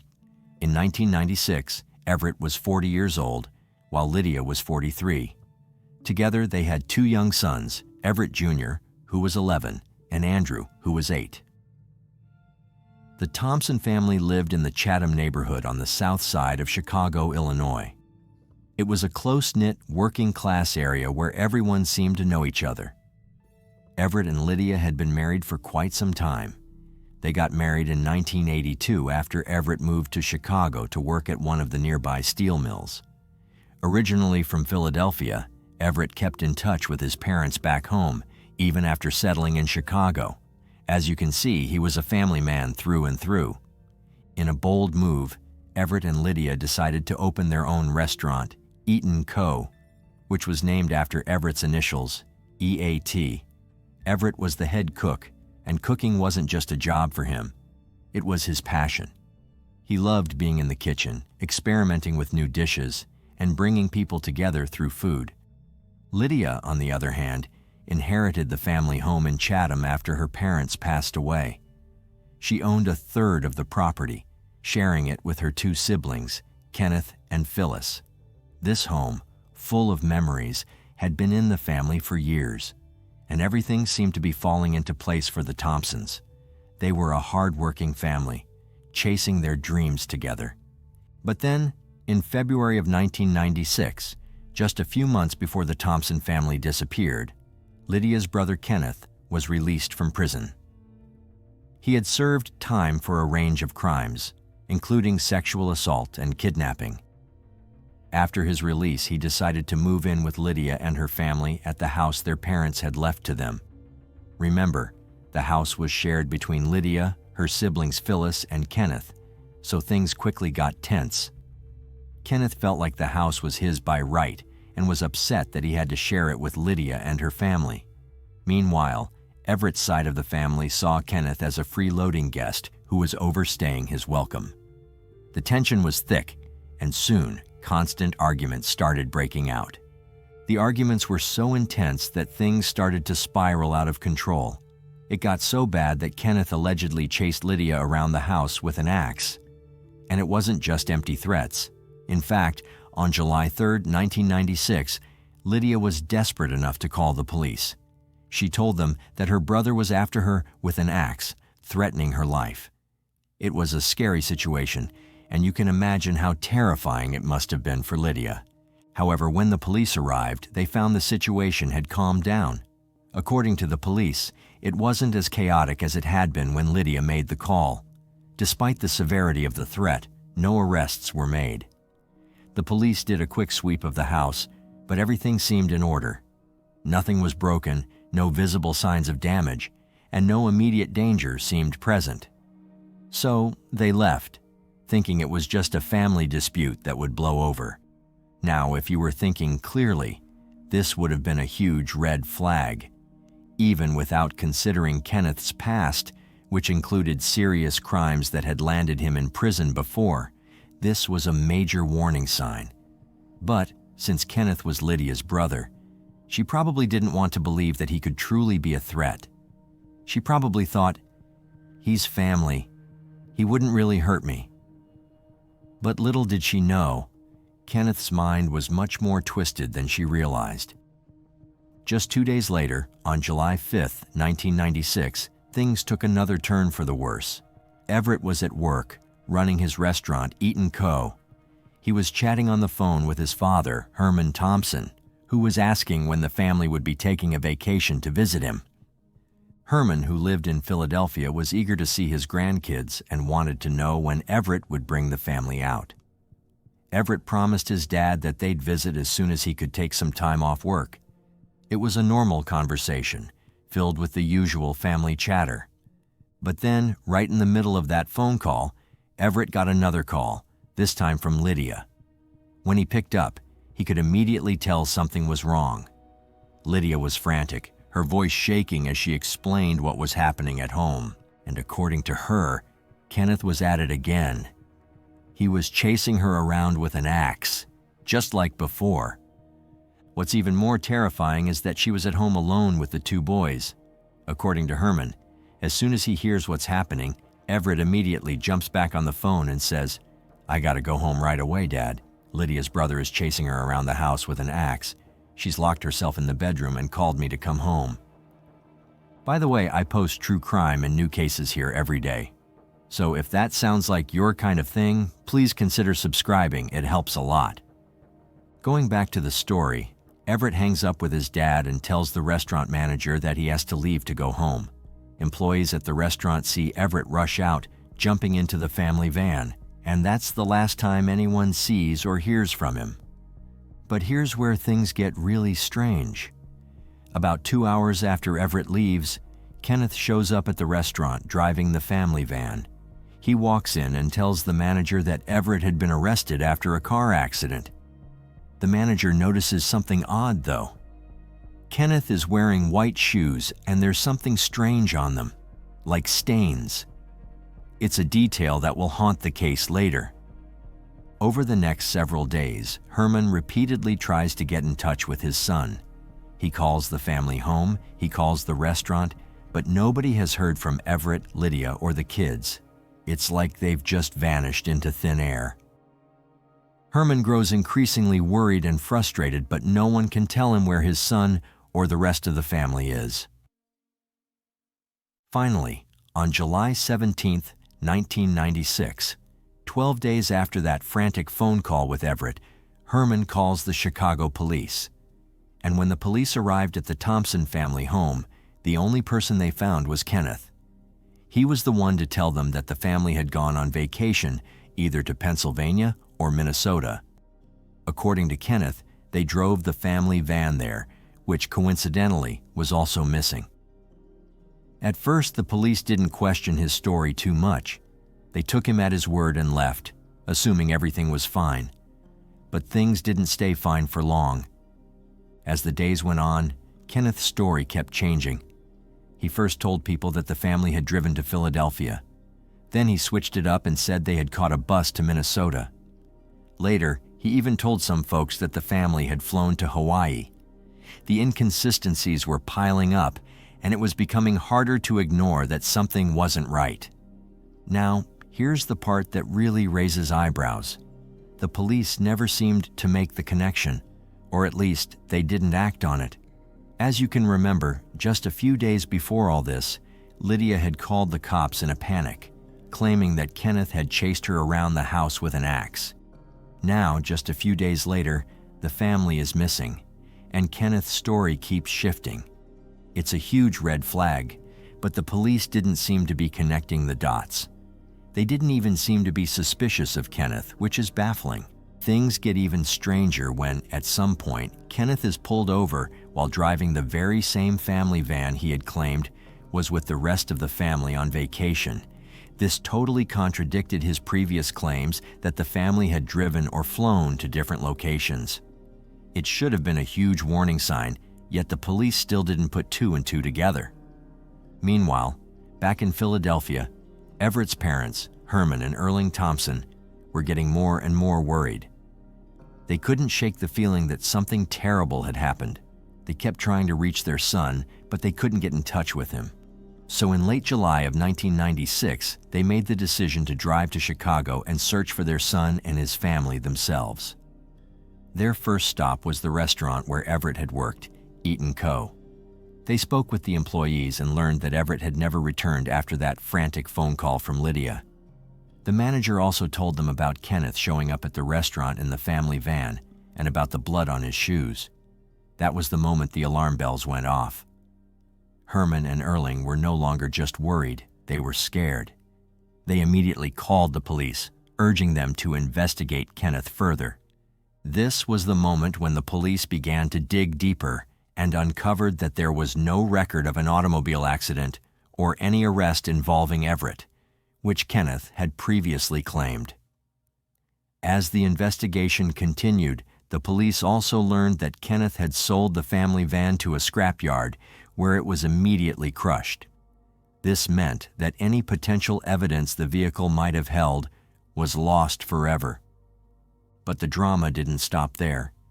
Kenneth had gone even further when he forged his sister's signature to sell the family home, the one that they had all inherited. By the time the police became aware of this illegal sale, the new owners had already taken possession of the house and completely gutted its interior, which basically means that any evidence of foul play that might have been in the house was now lost.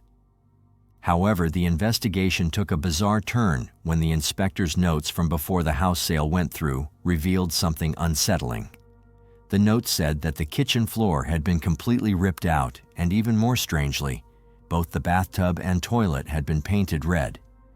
But when police had visited the house earlier, on July 3rd, right after Lydia's frantic call about Kenneth chasing her with an axe, the officers reported that the kitchen floor was intact, and there were no signs of red bathroom fixtures.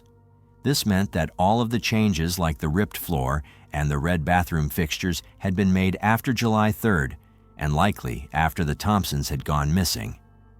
With all of this disturbing new evidence, Kenneth remained the prime suspect in the mysterious disappearance of the Thompsons. But despite all the strange behavior, such as selling the family van, forging his sister's signature to sell the house, the police still didn't make an arrest. It was as if they were waiting for something more, something concrete. And then, an entire year passed. Fast forward to July 14th, 1997, exactly 1 year after the Thompsons had vanished without a trace. Finally, the police and FBI decided it was time to take action. They searched the trailer where Kenneth had been living, in Gary, Indiana, a place about an hour and 15 minutes away from Chicago. The search was intense, with cadaver dogs brought in to sniff out anything that could link Kenneth to the crime. What they uncovered was chilling: men's gym shorts and a boy's sock, both soaked in blood. This discovery sent shivers down the spine, but shockingly, no arrest was made at that time. And to this day, there's no report explaining whose blood was found on those items or what connection they had to the case. It wasn't until later, in November of 1997, that Kenneth was finally arrested, but it wasn't for the disappearance of the Thompsons. Instead, the charges had nothing to do with the family at all. Kenneth was arrested for violating his probation, specifically for failing to register as a sex offender. Then came just a month later, in December of 1997. The FBI had gathered more evidence, and Kenneth was arrested once again, this time for forging Lydia's signature on a check for $3,272. That was definitely a serious crime, but it still wasn't enough to answer the most important question: where were the Thompsons? While Kenneth was being held at the Federal Metropolitan Correctional Center in downtown Chicago, he tragically took his own life. There was no note left behind, and the cause of death was ruled as self-inflicted. The lieutenant later spoke about the case, saying, "We believe he had a lot to do with their disappearance. Now that he is dead, it is our hope that people who knew him, both in prison and on the outside, will come forward with answers." He continued, "If there was foul play, and we think there was, it happened on July 4th, 5th, or 6th, 1996. No one saw the Thompson family after that time, and Kenneth was seen driving the Thompson van soon after that weekend. The enormity of an entire family of 4 people missing under such dreadful circumstances demands a continued police presence and review." Despite the lieutenant's statement, it seems like there hasn't been much progress after Kenneth's death.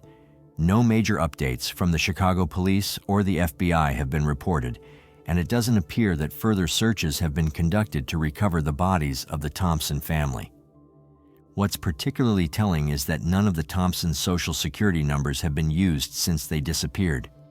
Also, Everett and Lydia's credit and bank cards haven't been touched, except for the times Kenneth tried to forge checks in Lydia's name.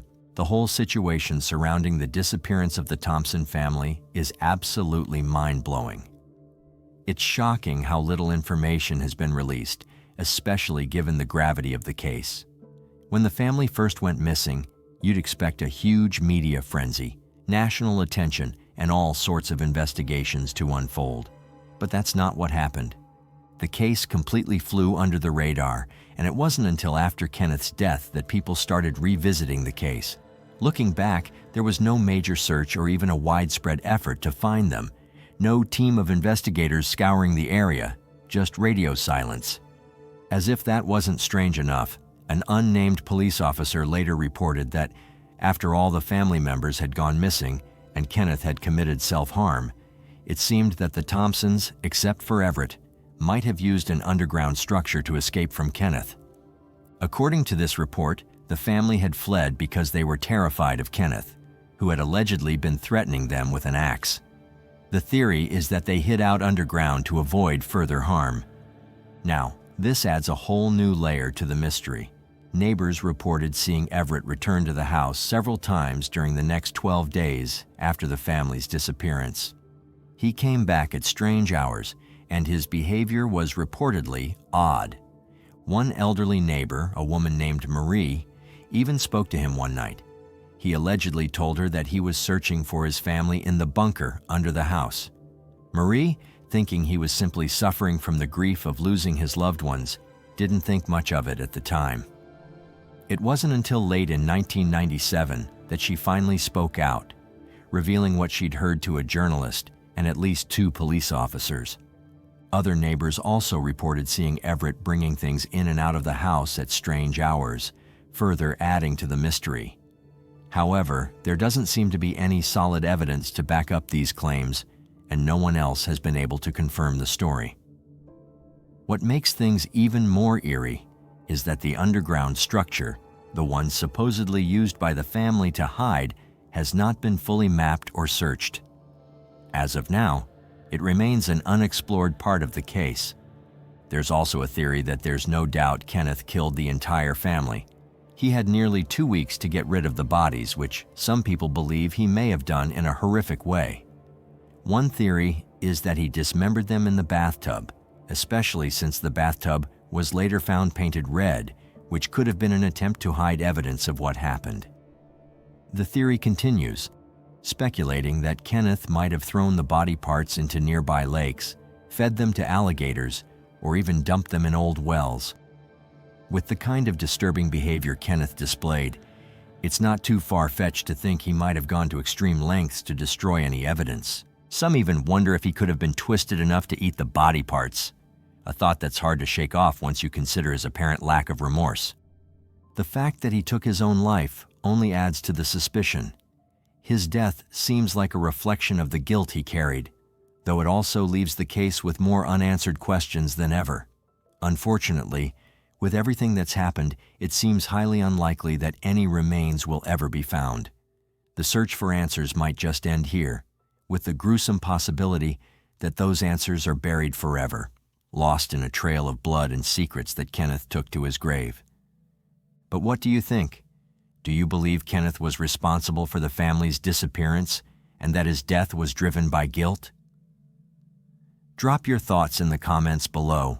We want to hear what you think.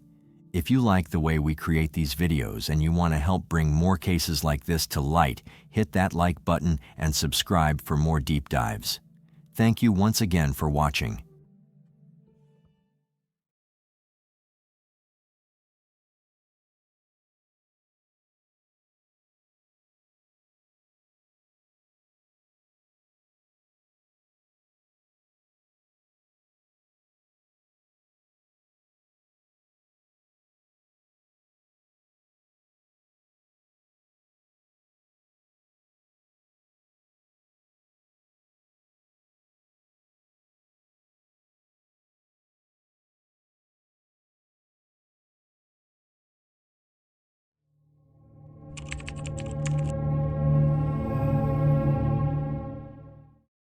Marriage can sometimes be a gamble, especially when the seemingly perfect partner you married hides a darkness you never imagined. And Anthony Todt is a chilling example of this nightmare. Convicted of brutally murdering his wife, his 3 children, and their beloved dog, Todt's horror didn't end with the crime. He lived with their bodies for weeks, pretending everything was normal. Did you guys celebrate Christmas Day? No, the kids were dead before Christmas. When the police finally uncovered the grisly scene, Todt's defense was both bizarre and disturbing. He blamed the crime on his wife, claiming she had been physically and mentally ill and obsessed with reincarnation. He even insisted that his wife wanted the entire family to die together, yet somehow he was the only one left standing.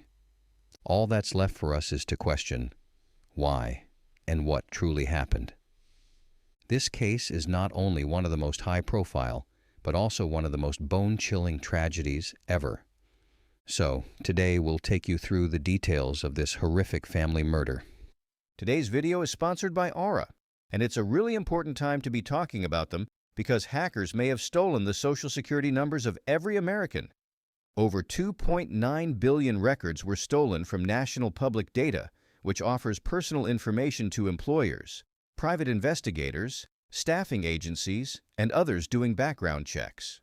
These stolen records include a person's full name, address, date of birth, social security number, and phone number, along with alternate names and birth date. And members of the hacker group have reportedly released this information for free online. If you weren't taking precautions with your personal information online before, this should be a huge wake-up call. You've never been more vulnerable online than you are right now. But I'm not too worried about it because I use Aura. Aura alerts me if they find my phone number, email, or social security number on the dark web. They're going to let me know fast if anyone tries to use this information to access my credit or bank accounts. They give me up to $5 million in identity theft insurance should the worst-case scenario happen. They also provide a bunch of other features to keep you safe online, all inside one app. You can go to my link aura.com/into-the-deep to try 14 days for free. That will be enough time for Aura to find out if any of your personal data is exposed. I highly recommend you do this right now, because not only is national public data not going to do anything to help you, they probably aren't even going to face any repercussions for this leak. I'm not leaving myself and my family vulnerable to data breaches, and if you don't want to either, you can go to aura.com/into-the-deep to try 2 weeks for free. Anthony Todt lived with his wife Megan and their 3 kids in the picturesque town of Celebration, Florida. In case you didn't know, Celebration was built by the Walt Disney Company and is just a short drive from Disney World Orlando. This place seemed like the perfect setting for a fresh start, with everyone who lived there embodying the epitome of luxury. The Todts had moved there in 2017, leaving behind their home in Connecticut. Anthony, who was 46, worked as a physical therapist and often traveled back to Connecticut for work during the week. On weekends, he would coach local kids in soccer, earning a reputation as a devoted and very responsible dad. On the other side, Megan, who was 42, was a nurturing mother who homeschooled their 3 children, Alec, who was 13, Tyler, 11, and Zoe, who was 4. According to their family, Zoe was full of life, energetic and curious, while Tyler and Alec enjoyed playing piano and reading. Additionally, the Todts were always well-dressed, living what appeared to be a luxurious life. The family also had a beloved dog named Breezy. But as the saying goes, looks can be deceiving. From Anthony's respected profession to their seemingly perfect life in Florida, everything appeared stable. But underneath this polished surface, a much darker reality was brewing. In 2019, the truth about Anthony Todt began to surface, and it wasn't pretty. Authorities discovered that he had been committing fraud, billing his patients for treatments they never received. The investigation also revealed that Anthony had been using this stolen money to maintain their luxurious lifestyle, paying for their beautiful home in Celebration and funding frequent trips to Disney World. But the financial troubles didn't stop there. Anthony had also taken out high-interest loans from New York City firms, trying to keep up with the family's expensive habits. When he failed to repay these loans, the firms took legal action against him, adding to his mounting stress. Despite initially denying any wrongdoing, Anthony eventually confessed to the fraud. He had been living a lie, and his once pristine reputation was now in shambles. It's believed that Megan and the children had no idea about the financial deception.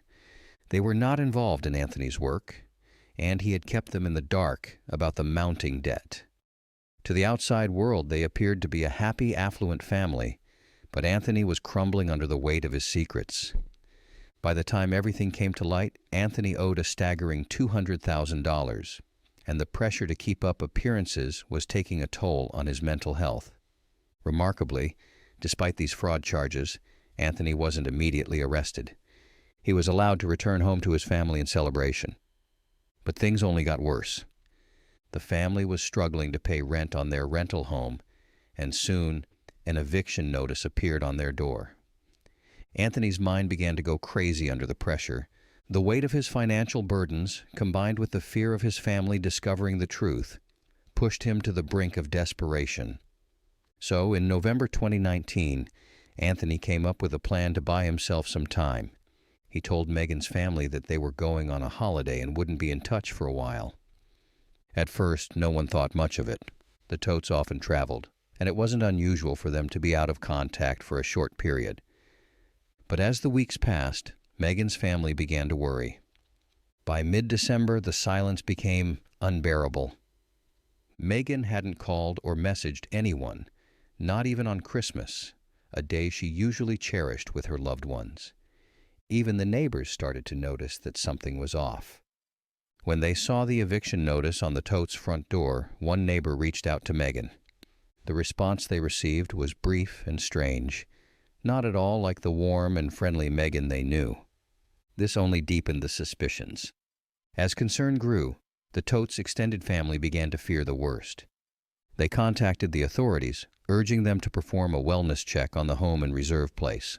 I'm wondering if somebody can do a wellness check on my brother and his family. At one point, even the FBI got involved in the search for Anthony Todt. An FBI agent who had been investigating his fraudulent activities in Connecticut became increasingly worried and reached out to the Florida Sheriff's Office, urging them to locate the missing physical therapist. But despite multiple calls from the Todt family, the police didn't act immediately. It wasn't until January 13, 2020, when federal agents and deputies went to Anthony's home to execute an arrest warrant for his financial crimes, that they finally made contact with him. What they discovered that day was beyond anyone's worst fears.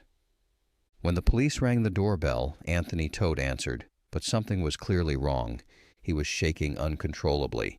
When asked about his wife and children, he mumbled that the kids were at a friend's sleepover and that his wife, Megan, was asleep. His erratic behavior and strange responses made the officers suspicious, so they decided to enter the home. As soon as they stepped inside, they were hit with a strong, foul odor that hinted at something far more sinister than financial fraud. Their instincts led them upstairs to the master bedroom. Any children here? I can't remember if they went to the sleepover last night. We asked him where Megan and the children were. He said Megan was upstairs sleeping, and he also called for her. We were getting no answer. What's your wife's name? Megan. Megan? Megan. All right, come on down, buddy. We made our way upstairs to check on the children and check on Megan. The master bedroom door was open. Yeah, locked door. Megan? There, in the bedroom, were the decomposing bodies of Megan and the couple's 3 children, all wrapped in blankets. The chilling state of decay made it clear they hadn't just died recently. They had been dead for weeks. The horror didn't stop with just the family members. The police discovered that the family dog, Breezy, was also dead. And shockingly, except for little Zoe, every victim had multiple stab wounds. Forensic tests revealed that all the deceased had dangerously high levels of Benadryl in their systems. Empty bottles of the drug were scattered throughout the house, hinting at a calculated plan. Anthony Todt had been living amidst the bodies of his wife, children, and dog for weeks. So, what could have driven a person to commit such a horrific act? When questioned, Anthony claimed that Megan had been suffering from worsening health and had become obsessed with the idea of reincarnation. Tell me what happened. My wife is, I want to say, chronically ill. The liver issues and all that kind of stuff. And what was told to me is that when people die, they go to different aspects. And then sometimes never meet up in the light energy aspect. According to him, Megan believed that an apocalypse was imminent and that their family would face unimaginable suffering if they survived. She allegedly convinced Anthony that the only way to escape this fate was to die together and be rewarded with a better afterlife. Friday night, it was supposed to be a three-step plan. So we all stay together and go up. One person separated from the other. Anthony said Megan had even explained this to the children, preparing them for the end. He described how they talked about death with their sons, making sure they understood what was about to happen. You murdered your 3 children. Mm-hmm. I know. You take full responsibility for that? I don't want to take full responsibility. Meg was involved, but I'll take full responsibility. Well, Megan's dead. Where we're at right now is a very sad state. All 3 of your children are dead. I know. Your wife is dead. I know. You're alive. Unfortunately. In an even more disturbing twist, Anthony produced a suicide note, allegedly written by Megan. He claimed he had retyped it to honor his family's wishes. The letter spoke of their decision to die together as a way to avoid the torture of the world's end. It mentioned Megan's ongoing pain from liver issues and Lyme disease, and how the family was suffering daily. The note also touched on Anthony's dual life between Connecticut and Florida, which had reportedly caused unhappiness for Megan. It ended with a haunting promise that the family would be together forever, never to be separated again. The document outlined their rationale for this grim decision, including the emotional trauma of Megan's father's suicide and her 2 miscarriages, which, according to the note, had plunged them all into deep despair. In the middle of the disturbing note, the family expressed their constant fear of Anthony's father, Robert Todt, who had previously been convicted of attempting to murder Anthony's mother. The note revealed that the Todt took pride in their contributions to the world and the love they shared. They requested that their ashes, along with Breezy's, be scattered either in the ocean or at Harkness Memorial State Park, so they could be with Megan's father in eternal rest. The note concluded with a plea for peace and forgiveness, apologizing for the pain their actions would cause. It emphasized their wish to be together forever, free from suffering, and to watch over their loved ones. During his confession, Anthony told detectives that he and Megan had written the suicide note together. He claimed he only printed it out after the family's deaths. However, during his trial, his story shifted. He now said Megan had written the note alone and given it to him. He described a bizarre scene where he found the note in his urine-soaked pants after a hallucination and mistakenly drank what he thought was coffee, but was likely motor oil. He said he retyped the note to honor Megan's wishes about where to bury their ashes and to convey the family's unity. In court, Anthony continued to change his story. He claimed that Megan had written the note and left it behind, but he later denied any involvement in its creation. He also stated that his children had expressed a desire to die with him, which led them to follow through with their tragic plan. At this point, his story is nothing but outrageous. But if you think that's disturbing enough, wait till you hear his account of the murders. He confessed to smothering his 4-year-old daughter Zoe with a pillow, then stabbing and suffocating his 2 sons. He said Megan had stabbed herself and ingested large amounts of medicine but did not die. In her final moments, she allegedly begged Anthony to help her join their children, so he suffocated her with a pillow. After killing his family, Anthony stored their bodies in the bedroom. Despite having Benadryl in his system, he claimed he could not bring himself to stab himself and instead ventured out occasionally to buy alcohol and food. Truly disturbing. He eventually told detectives in detail how he killed his children and Breezy. For some, it might be hard to hear the details of what happened, but here's what he told the authorities. He said he held a pillow over his daughter Zoe's head for 10 to 15 minutes. When a detective asked how long she kicked and screamed, he replied, "Only a couple of minutes." So, for 10 to 15 minutes, your daughter was under the pillow, and she only kicked and screamed for a couple of minutes? In the interrogation, Todt explained that he and his wife believed that since they brought their children into the world, they should decide when they leave it. He claimed that he and Megan had discussed the plan to murder their children and die together before committing the horrific crime. He told the authorities that he stabbed and then smothered Alec as the boy fought back. Megan left midway through this murder, and Anthony continued, saying, "So I ended up putting a pillow over his head, and I put a pillow in the back of his head, so he wouldn't hit me with the back of his head. I reached around with my hand and held his nose and mouth, and he kept struggling until it stopped." When asked how long it took to kill Alec, his eldest son, Anthony said it went quickly. Megan was meditating as he killed Tyler downstairs, and Anthony claimed they loved their children and had salvation in mind as their reason for the murders. He also told detectives that between killing his family and when the bodies were found, he tried to kill himself using various methods like knives, zip ties around his neck, and Benadryl, but he backed out. Didn't get there till, Monday. What were you doing during this time frame? We're talking over 2 weeks. tried to kill myself. I tried the razor blade zip tie around the neck, was trying to figure out how to go through and fall on the knife in the right direction. In all honesty, I chickened out and cowered it out with a knife.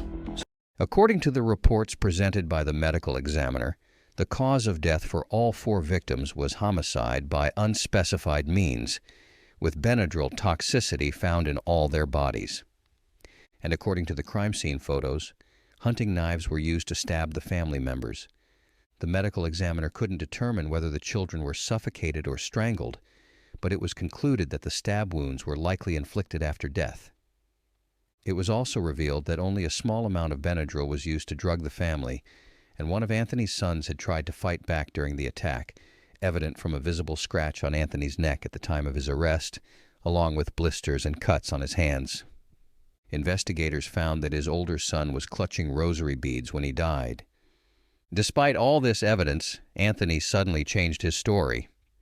He abandoned his initial claim of a suicide pact and an impending apocalypse, instead alleging in a handwritten letter to his father, Robert Todt, that Megan was behind the murders.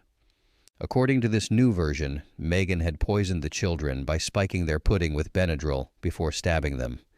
When Anthony confronted her, she allegedly stabbed herself and died right in front of him. This new tale is just as bizarre, if not more so, than the original story of a suicide pact. Regardless of which version is true, the undeniable fact remains: Anthony Todt murdered his family. And sadly, the true reasons behind this horrific act may never be fully understood, but there's speculation about possible trauma or a troubled past that could have driven him to such violence. One of the most notable traumas from his early childhood occurred in March 1980, when Anthony was just 4 years old.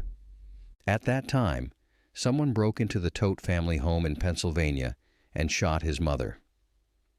According to a 1981 Philadelphia Inquirer article, Anthony heard his mother screaming before the fatal shot was fired. Anthony's father, Robert Todt, a former special education teacher and wrestling coach, was later charged with attempted murder. He was accused of hiring an ex-student with learning disabilities to shoot his wife so that he can be with his mistress. Loretta Todt, Anthony's mother, survived the attack but lost her left eye. However, Robert Todt denies any involvement in the attempt on his wife's life. His stance has remained unchanged since his arrest. During his trial, he testified in his own defense. In December 1980, he was convicted and initially sentenced to 10 to 20 years in prison. According to the article, Robert later had his sentence reduced to 5 to 10 years. Despite his claim of innocence, Robert does acknowledge his extramarital affair, which led to his absence the night of the shooting, leaving his family vulnerable and exposing his son to trauma that could have influenced his later actions. Anthony's sister, Chrissy Caplet, also shared her thoughts. She mentioned a federal investigation into Anthony for alleged Medicaid fraud, which could have landed him in prison for 1 or 2 years. She speculated that Anthony, witnessing his father's arrest at a young age, might have been motivated to avoid a similar fate for his own children. However, she insisted that this did not excuse his actions. "I never thought my brother could do this, not in a million years," Caplet said. Robert Todt, in an interview, pondered the impact of the violence surrounding young Anthony. Even though he maintains his innocence regarding the 1980 attempted murder and had minimal involvement in his children's upbringing, he acknowledges that Anthony witnessed a violent attack and believes it must have deeply affected him. "There's only so much trauma a young kid can take," he said. Regarding Anthony's trial, he was eventually known as the Killer Disney Dad and faced trial in April 2022. The prosecution presented substantial evidence, including Anthony's confessions, alleged suicide notes, and forensic reports during the 6-day trial. Despite the overwhelming evidence, Anthony's lawyers struggled to present a strong defense. Anthony frequently changed his story during the trial, initially claiming a suicide pact and apocalypse scenario, only to later blame his wife, Megan, for the murders. Anthony's defense tried to suppress his earlier confessions and claims of medical insurance fraud, but the confessions were admitted as evidence. Despite his previous confessions and the compelling evidence against him, Anthony pleaded not guilty. He maintained that his second story, blaming Megan for the murders, was true, and that his initial confession was a lie to protect her. He spoke about Megan's struggles with Lyme disease and depression after a miscarriage, claiming that this led to several suicide attempts on his part. The defense argued that the bodies were too decomposed to determine the exact cause of death, and that there was insufficient proof to conclusively link Anthony to the murders. They also pointed out the lack of witnesses. However, the prosecution argued that Anthony's initial confession was consistent with the crime scene evidence and questioned why he hadn't called the police or intervened if Megan was truly responsible. In April 2022, after 6 hours of deliberation, Anthony Todt was found guilty of 4 counts of first-degree murder and 1 count of animal cruelty for killing the family dog, Breezy. Despite his disbelief and claims of innocence, the jury convicted him. The judge sentenced him to 4 consecutive life sentences, without the possibility of parole and an additional year for animal cruelty. Anthony's father criticized the verdict and the handling of the case, arguing that Anthony's confession, made while he was emotionally distressed, should not have been taken as truth. Despite these claims, the reality remains that Anthony Todt was responsible for the deaths of his family members. And trauma can never excuse the horrific act of murder, and it will never be justified. If you ever feel unsafe, don't hesitate to reach out to your local helpline. And if you like this video, don't forget to like and subscribe. We have more gripping content just like this, so check out our other videos. See you there.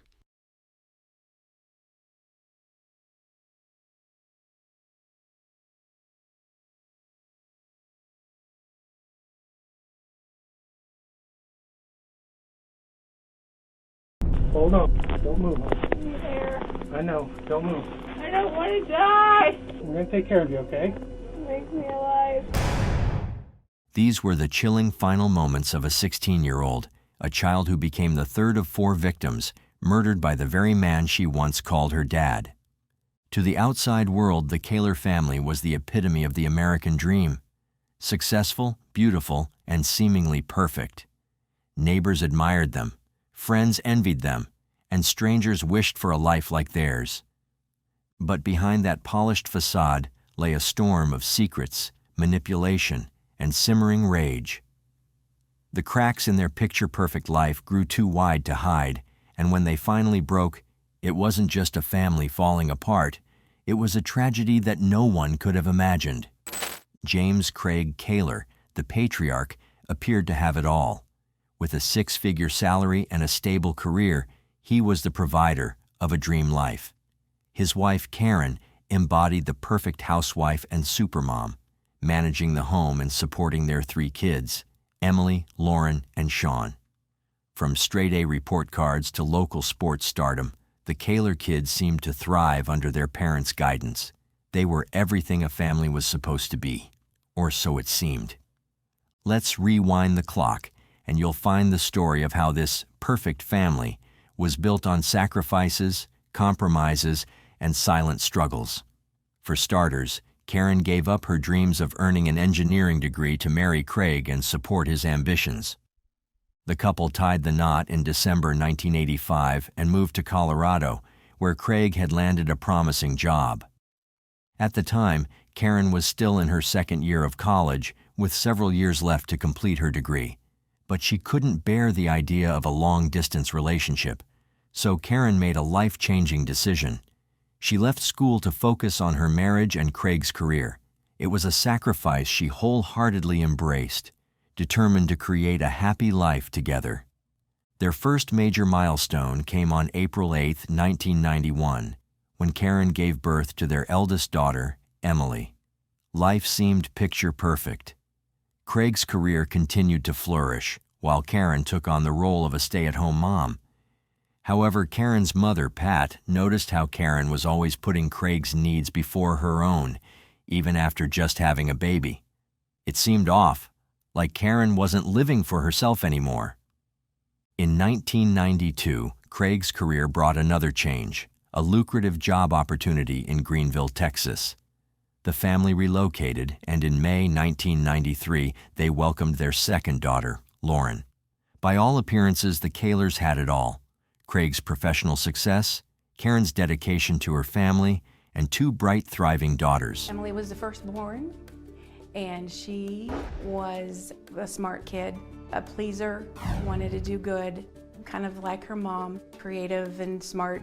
Emily played the drum set and sang, and Lauren played the bass and sang. Yet beneath the surface, tensions quietly simmered. One of those tensions arose from a disagreement over having more children. Karen felt their family was complete with 2 kids, but Craig wanted another. In a strikingly unorthodox move, the couple created a written agreement. Karen consented to having 1 more child, on the condition that she could undergo a procedure to prevent any further pregnancies afterward. Craig agreed, and in March 1999, their son, Sean, was born. To honor their agreement, Craig later underwent a vasectomy, ensuring no more surprises in their growing family. By this point, life seemed to stabilize. Craig's next job opportunity led them to Weatherford, Texas, a quiet suburb near Dallas, where his career continued to ascend. Once again, Karen adapted, immersing herself in her new community. She joined a local moms group and eventually became its president, building a strong network of friends and resources. She also made sure her kids stayed active and involved. Emily excelled in school and music, Lauren thrived in sports and band, and Sean became a rising baseball star.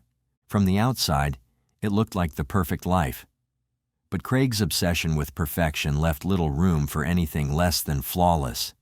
He held everyone to incredibly high standards, including his own family. His daughter Lauren, who struggled with ADD and didn't get straight A's like Emily, became a target for his criticism. To Craig, Lauren wasn't good enough, and he didn't hesitate to ridicule her for it. And Craig's need for control didn't stop at his family. People began to see him as uptight, rude, and almost arrogant. His obsession with appearances made him difficult to work with.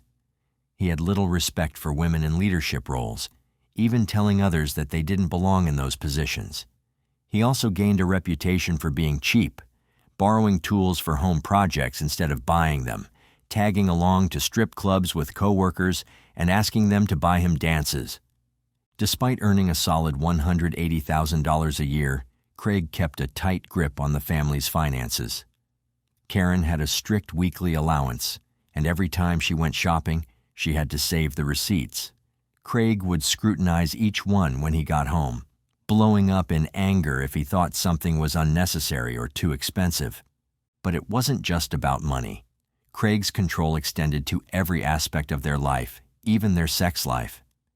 Every night at 8:30 p.m., Karen had to be in bed for their routine.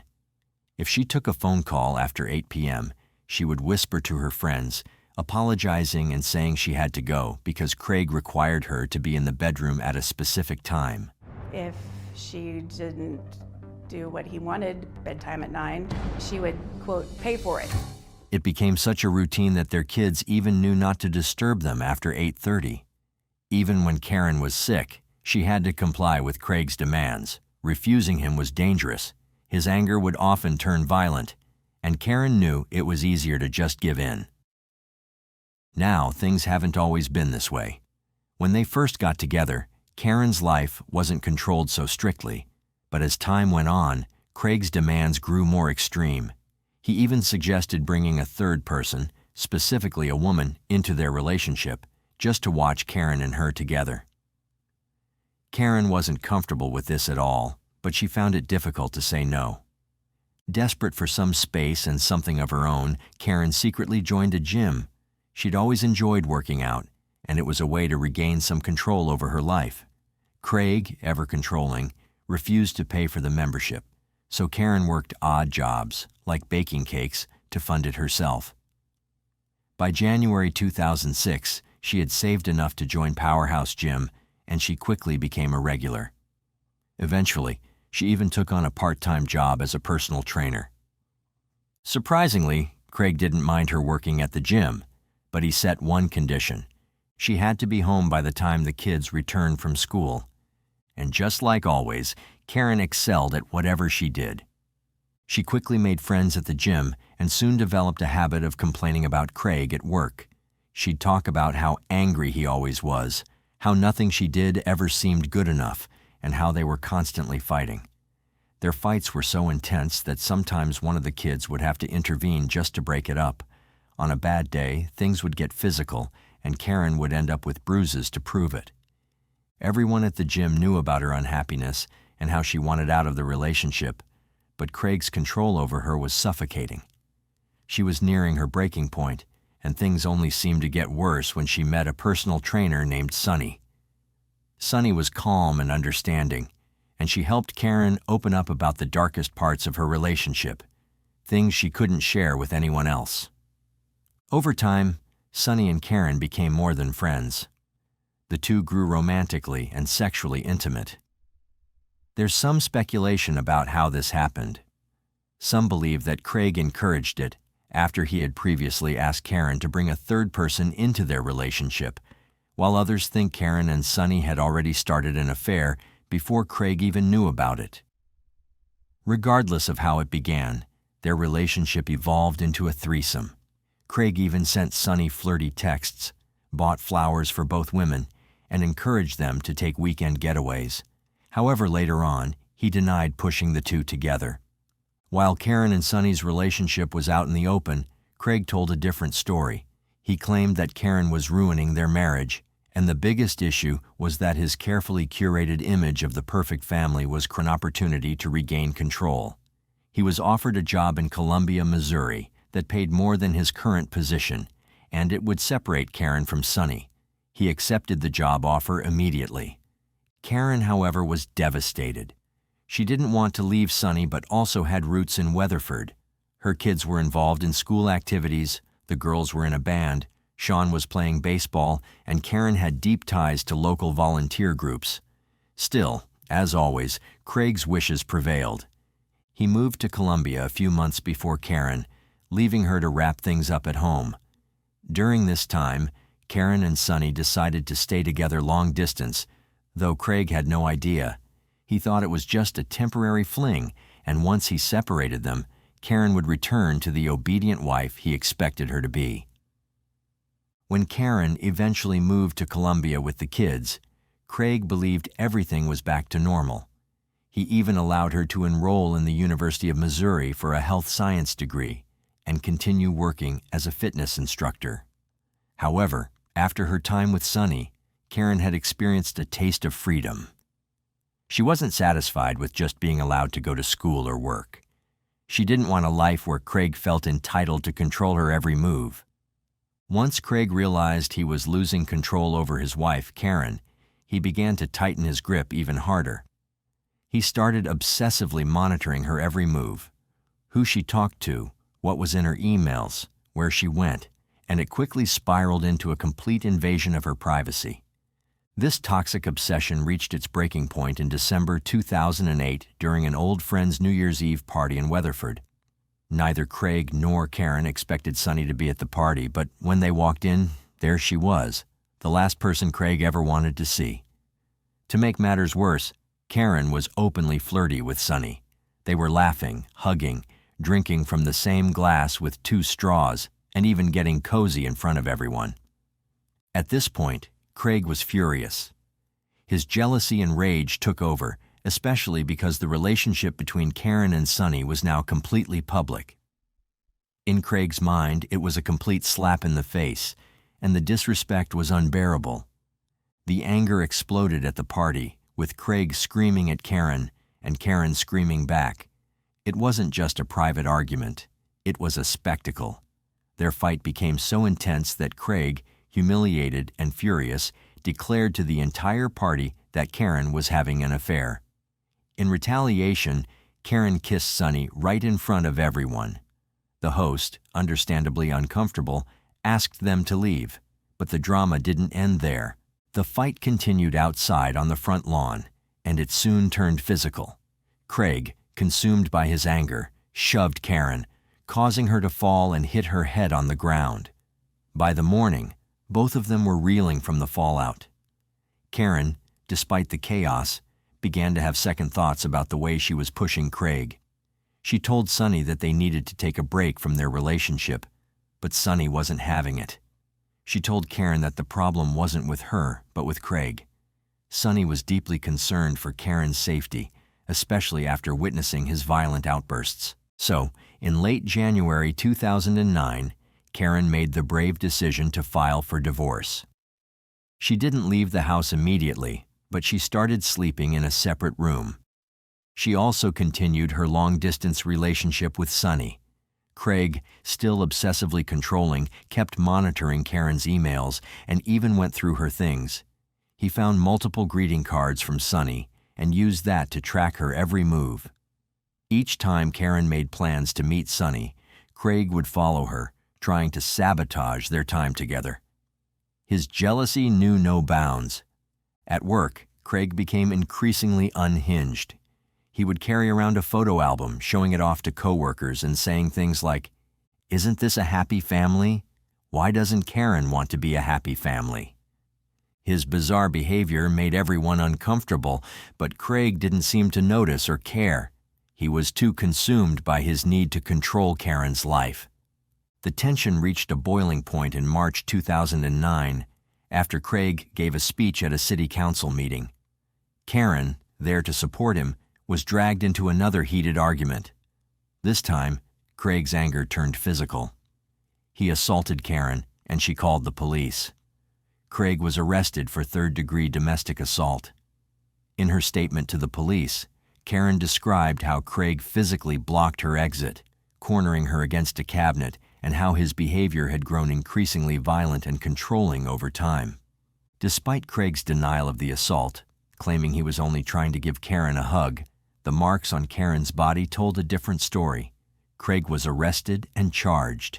Karen moved out of their home, taking the kids with her, and rented a place on the other side of Columbia.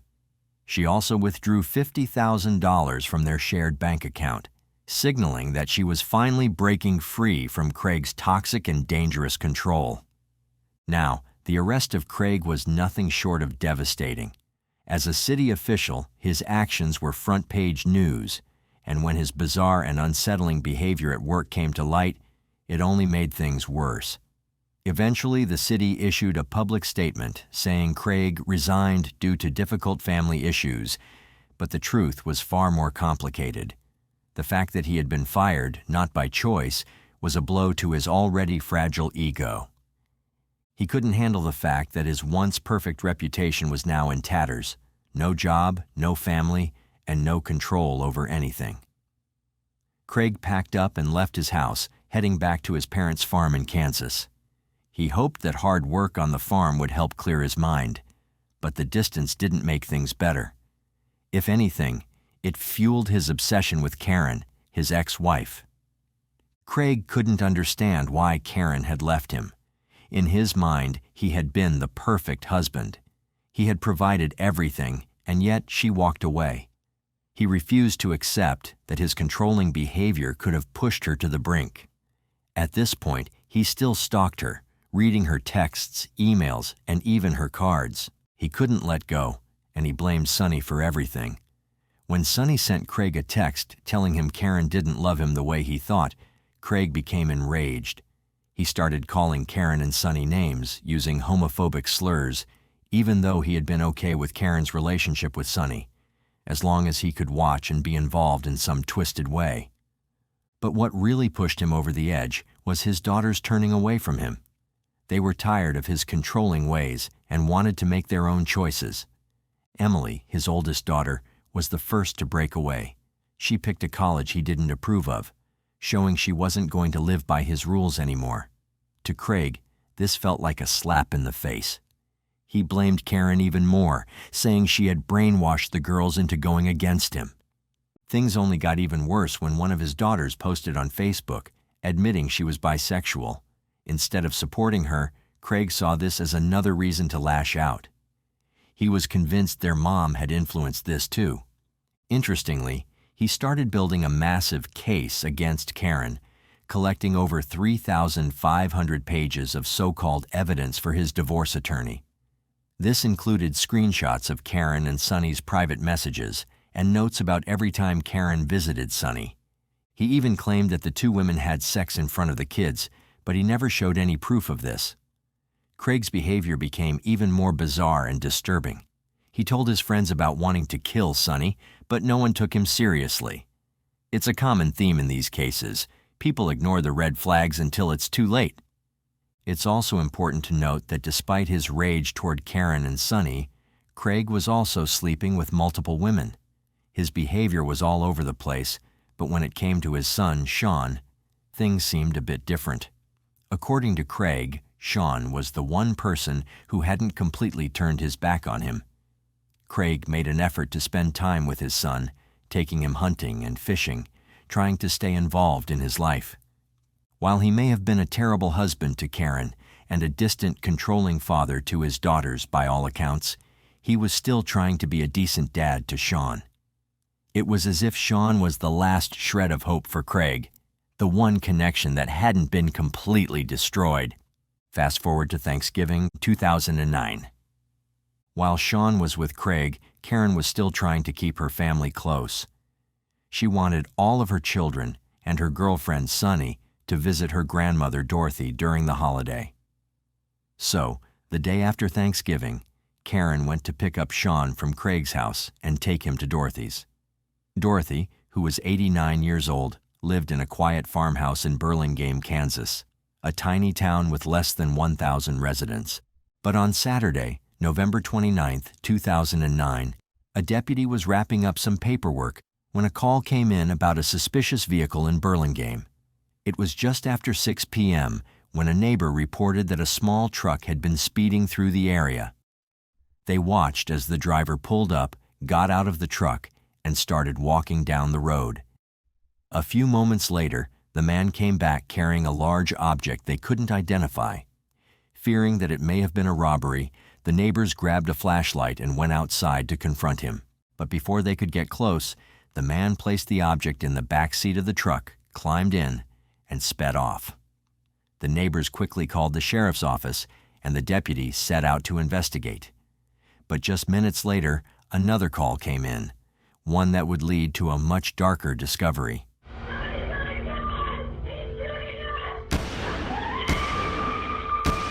The deputies immediately knew this was serious, but nothing could have prepared them for what they would find when they arrived.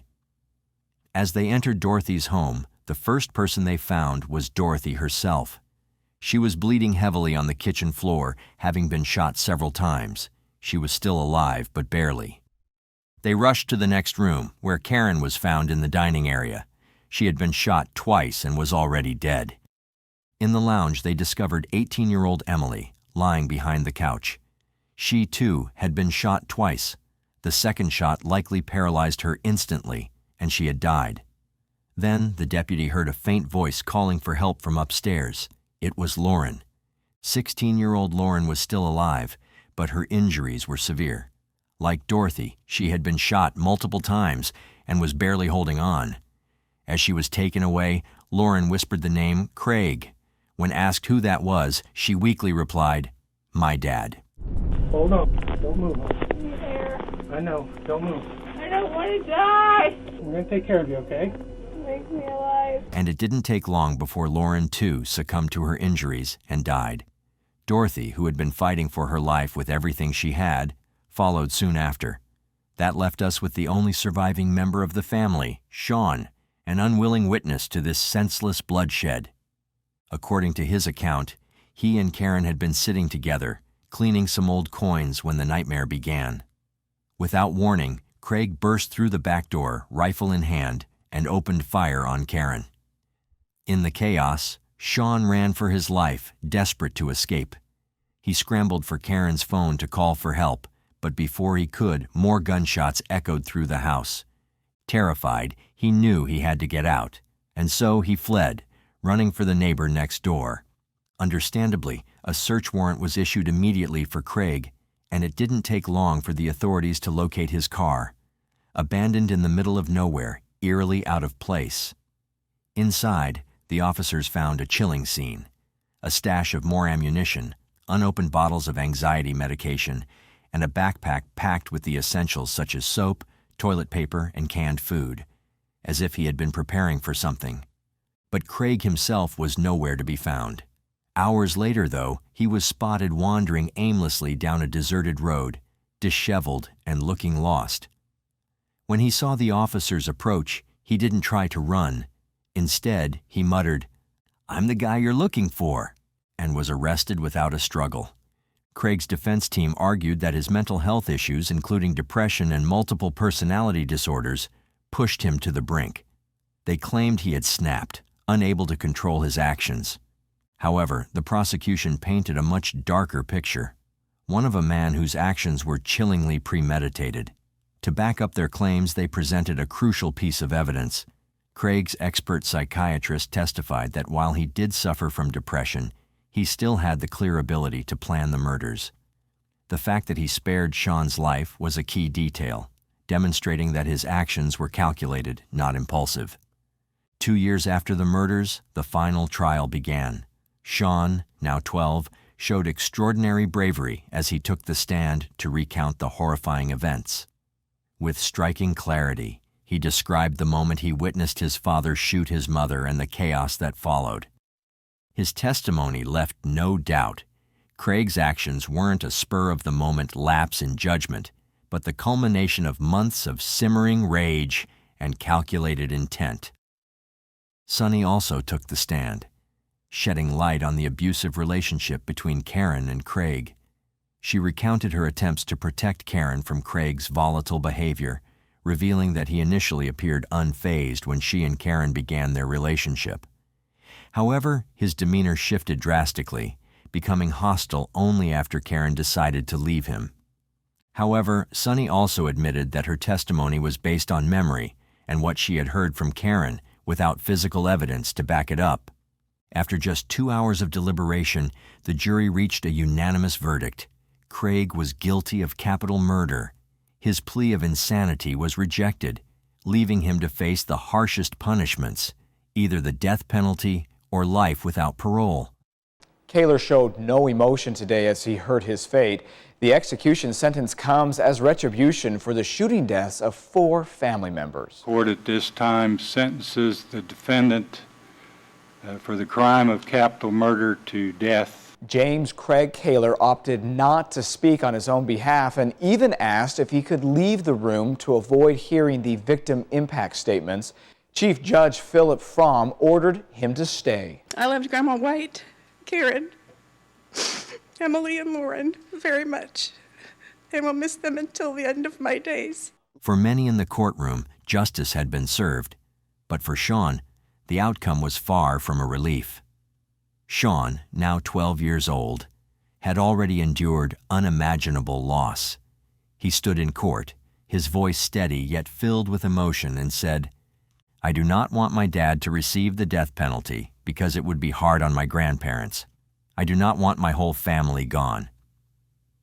These words, spoken by a child who had witnessed so much pain, left many stunned. Despite Craig's horrific actions, Sean still saw him as a father, a man who, in his eyes, had been kind and loving to him. Craig, on the other hand, showed no regret for the lives he had taken.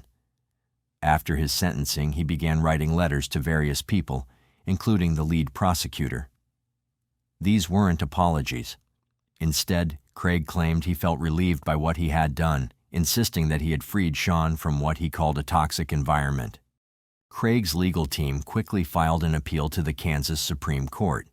They argued that the jury had been biased and claimed that his mental health issues hadn't been properly considered during the trial. But the court disagreed.